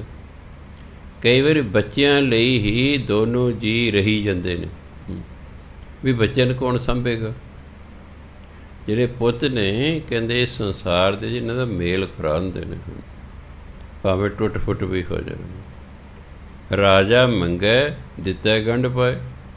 ਜੇ ਰਾਜਾ ਦਾ ਮੰਗਦਾ, ਟੈਕਸ ਮੰਗਦਾ, ਜੇ ਦੇ ਦਿਓ ਤਾਂ ਰਾਜੇ ਨਾਲ ਮੇਲ ਹੈ, ਨਹੀਂ ਦੇਗਾ ਤਾਂ ਫਿਰ ਟੁੱਟ ਫੁੱਟ ਹੋ ਜਾਏਗੀ। ਭੁੱਖਿਆਂ ਗੰਢ ਪਵੈ ਜਾਂ ਖਾਏ। ਅਤੇ ਭੁੱਖੇ ਦਾ ਮੇਲ ਤਾਂ ਹੀ ਤੇ ਜੇ ਉਹਨੂੰ ਖਾਣ ਨੂੰ ਮਿਲੇ। ਜੇ ਖਾਣ ਨੂੰ ਮਿਲੇ ਤਾਂ ਅਗਲੇ ਦੀ ਭੁੱਖ ਖਤਮ ਹੋ ਗਈ ਹੈ। ਕਾਲ ਪੈ ਗਿਆ। ਕਈ ਵਾਰੀ ਕਿੰਨੇ ਕਿੰਨੇ ਸਾਲ ਮੀਂਹ ਨਹੀਂ ਸੀ ਪਿਆ ਕਰਦਾ, ਪਾਣੀ ਦਾ ਪ੍ਰਬੰਧ ਨਹੀਂ ਸੀ। ਅੱਜ ਦੀ ਤਰ੍ਹਾਂ ਨਹਿਰਾਂ ਨਹੀਂ ਸਨ, ਅੱਜ ਦੀ ਤਰ੍ਹਾਂ ਜਿਹੜਾ ਟਿਊਬਵੈੱਲ ਨਲਕੇ ਇਹ ਚੀਜ਼ਾਂ ਨਹੀਂ ਸਨ। ਇਸ ਕਰਕੇ ਜੇ ਮੀਂਹ ਨਹੀਂ ਸੀ ਪੈਂਦਾ ਫਸਲ ਹੀ ਨਹੀਂ ਸੀ ਹੋਇਆ ਕਰਦੀ। ਜਦੋਂ ਫਸਲ ਨਹੀਂ ਸੀ ਕਹਿੰਦੇ ਦੇਸ਼ 'ਚ ਕਾਲ ਪੈ ਗਿਆ ਜੀ। ਸਰਕਾਰਾਂ, ਹਰ ਦੇਸ਼ ਦੀ ਸਰਕਾਰ 3 ਸਾਲ ਹੀ ਅਨਾਜ ਇਕੱਠਾ ਕਰਕੇ ਰੱਖਦੀ ਹੈ ਵੀ ਬਾਈ ਚਾਂਸ 3 ਸਾਲ ਅਨਾਜ ਨਾ ਵੀ ਹੋਵੇ ਤਾਂ ਵੀ ਦੇਸ਼ ਦੇ ਲੋਕ ਭੁੱਖੇ ਨਾ ਮਰਨ, ਇਹਨਾਂ ਇਕੱਠਾ ਕਰਕੇ ਰੱਖਦੇ ਨੇ ਵੀ ਪਤਾ ਨਹੀਂ ਕਿਸ ਵੇਲੇ ਕੀ ਹਾਲਾਤ ਹੋ ਜਾਏ। ਸੋ ਇਸ ਲਈ ਕਹਿੰਦੇ ਹੁਣ ਕਾਲ ਪੈ ਗਏ। ਕਾਲਾ ਗੰਢ ਨਦੀਆਂ ਮੀਂਹ ਝੋਲ ਝੋਲਦਾ ਜ਼ੋਰ ਜ਼ੋਰ ਦੀ। ਜਦੋਂ ਮੀਂਹ ਪੈਂਦਾ ਨਦੀਆਂ 'ਚ ਫਿਰ ਪਾਣੀ ਆ ਜਾਂਦਾ, ਫਿਰ ਕਾਲ ਖਤਮ ਹੋ ਜਾਂਦਾ। ਕਿਉਂ? ਬਸ ਖੇਤਾਂ ਨੂੰ ਪਾਣੀ ਲੱਗ ਗਿਆ, ਕਾਲ ਖਤਮ ਹੋ ਗਿਆ। ਗੰਢ ਪ੍ਰੀਤੀ ਮਿੱਠੇ ਬੋਲ। ਜੇ ਆਪਾਂ ਮਿੱਠੇ ਬੋਲ ਬੋਲਾਂਗੇ ਆਪਸ 'ਚ ਪਿਆਰ ਹੋ ਜਾਏਗਾ, ਆਪਸ 'ਚ ਮੇਲ ਮਿਲਾਪ ਹੋ ਜਾਏਗਾ। ਕੌੜੇ ਬੋਲ ਬੋਲਦੇ ਹਾਂ ਟੁੱਟ ਫੁੱਟ ਹੋ ਜਾਂਦੀ ਹੈ। ਵੇਦਾਂ ਗੰਢ ਬੋਲੇ ਸੱਚ ਕੋਏ। ਜੇ ਕੋਈ ਸੱਚ ਬੋਲਦਾ ਪਰਮਾਤਮਾ ਦਾ ਨਾਮ ਜਪਦਾ ਤਾਂ ਉਹਦਾ ਵੇਦਾਂ ਨਾਲ ਪਿਆਰ ਹੋ ਜਾਂਦਾ ਹੈ, ਵੇਦਾਂ ਨਾਲ ਮੇਲ ਹੋ ਜਾਂਦਾ ਉਹਦਾ। ਮੋਇਆਂ ਗੰਢ ਨੇਕੀ ਸਤ ਹੋਏ। ਮੋਇਆਂ ਦਾ ਇਸ ਸੰਸਾਰ ਨਾਲ ਤਾਂ ਹੀ ਪਿਆਰ ਰਹਿੰਦਾ ਜੇ ਉਹਨੇ ਨੇਕੀ ਵਾਲੇ ਕਰਮ ਕੀਤੇ ਹੋਣ ਜਾਂ ਸਤ ਜਾਂ ਨਾਮ ਜਪਿਆ ਹੋਵੇ। ਫਿਰ ਲੋਕ ਉਹਨੂੰ ਮਗਰੋਂ ਯਾਦ ਕਰਦੇ ਰਹਿੰਦੇ ਨੇ, ਉਹਦਾ ਸੰਬੰਧ ਸੰਸਾਰ ਨਾਲ ਬਣਿਆ ਰਹਿੰਦਾ ਹੈ। ਏਤ ਗੰਢ ਵਰਤੈ ਸੰਸਾਰ। ਇਸ ਤਰੀਕੇ ਨਾਲ ਸਾਰੇ ਸੰਸਾਰ 'ਚ ਵਰਤ ਵਿਹਾਰਾ ਹੋ ਰਿਹਾ ਹੈ। ਮੂਰਖ ਗੰਢ ਪਵੈ ਮੂੰਹ ਮਾਰ। ਮੂਰਖ ਤਾਂ ਮੂਰਖਤਾ ਤੋਂ ਰੁਕਦਾ ਜਦੋਂ ਮੂੰਹ 'ਤੇ ਥੱਪੜ ਪੈਂਦੇ ਨੇ, ਕੁੱਟ ਪੈਂਦੀ ਹੈ। ਜੇ ਕੁੱਟ ਪੈਂਦੀ ਹੈ ਫਿਰ ਉਹ ਮੂਰਖਤਾ ਤੋਂ ਹਟਦਾ ਹੈ। ਨਾਨਕ ਆਖੈ ਇਹ ਵਿਚਾਰ ਸਿਫਤੀ ਗੰਢ ਪਵੈ ਦਰਬਾਰ। ਗੁਰੂ ਮਹਾਰਾਜ ਕਹਿੰਦੇ ਮੈਂ ਤਾਂ ਇਹ ਵਿਚਾਰ ਕਹਿਣਾ ਕਿ ਪਰਮਾਤਮਾ ਦੀ ਸਿਫਤ ਸਲਾਹ ਕਰਨ ਨਾਲ ਪਰਮਾਤਮਾ ਦੇ ਦਰਬਾਰ ਦੇ ਨਾਲ ਮੇਲ ਹੋ ਜਾਂਦਾ ਹੈ, ਪਿਆਰ ਹੋ ਜਾਂਦਾ, ਗੰਢ ਪੈ ਜਾਂਦੀ ਆਪਸ 'ਚ। ਜਦੋਂ ਜਿਵੇਂ 2 ਰੱਸੀਆਂ ਹੋਣ, ਆਪਾਂ ਉਹਨੂੰ ਗੰਢ ਦਿੰਦੇ ਹਾਂ, ਗੰਢ ਮਾਰਦੇ, ਦੋਨੋਂ ਰੱਸੀਆਂ ਜੁੜ ਗਈਆਂ। ਪਰਮਾਤਮਾ ਨਾਲ ਵੀ ਸਾਡਾ ਮੇਲ ਤਾਂ ਹੀ ਹੁੰਦਾ ਜੇ ਅਸੀਂ ਸਿਫਤ ਸਲਾਹ ਉਸ ਦੀ ਕਰੀਏ, ਪਰਮਾਤਮਾ ਦੀ ਸਿਫਤ ਸਲਾਹ ਕਰੀਏ, ਸਾਡੀ ਟੁੱਟੀ ਗੰਢੀ ਜਾਂਦੀ ਹੈ। ਸੋ ਸਤਿਕਾਰਯੋਗ ਸਾਥੀ, ਸਮਾਂ ਹੋ ਗਿਆ। ਵਾਹਿਗੁਰੂ ਜੀ ਕਾ ਖਾਲਸਾ, ਵਾਹਿਗੁਰੂ ਜੀ ਕੀ ਫਤਿਹ।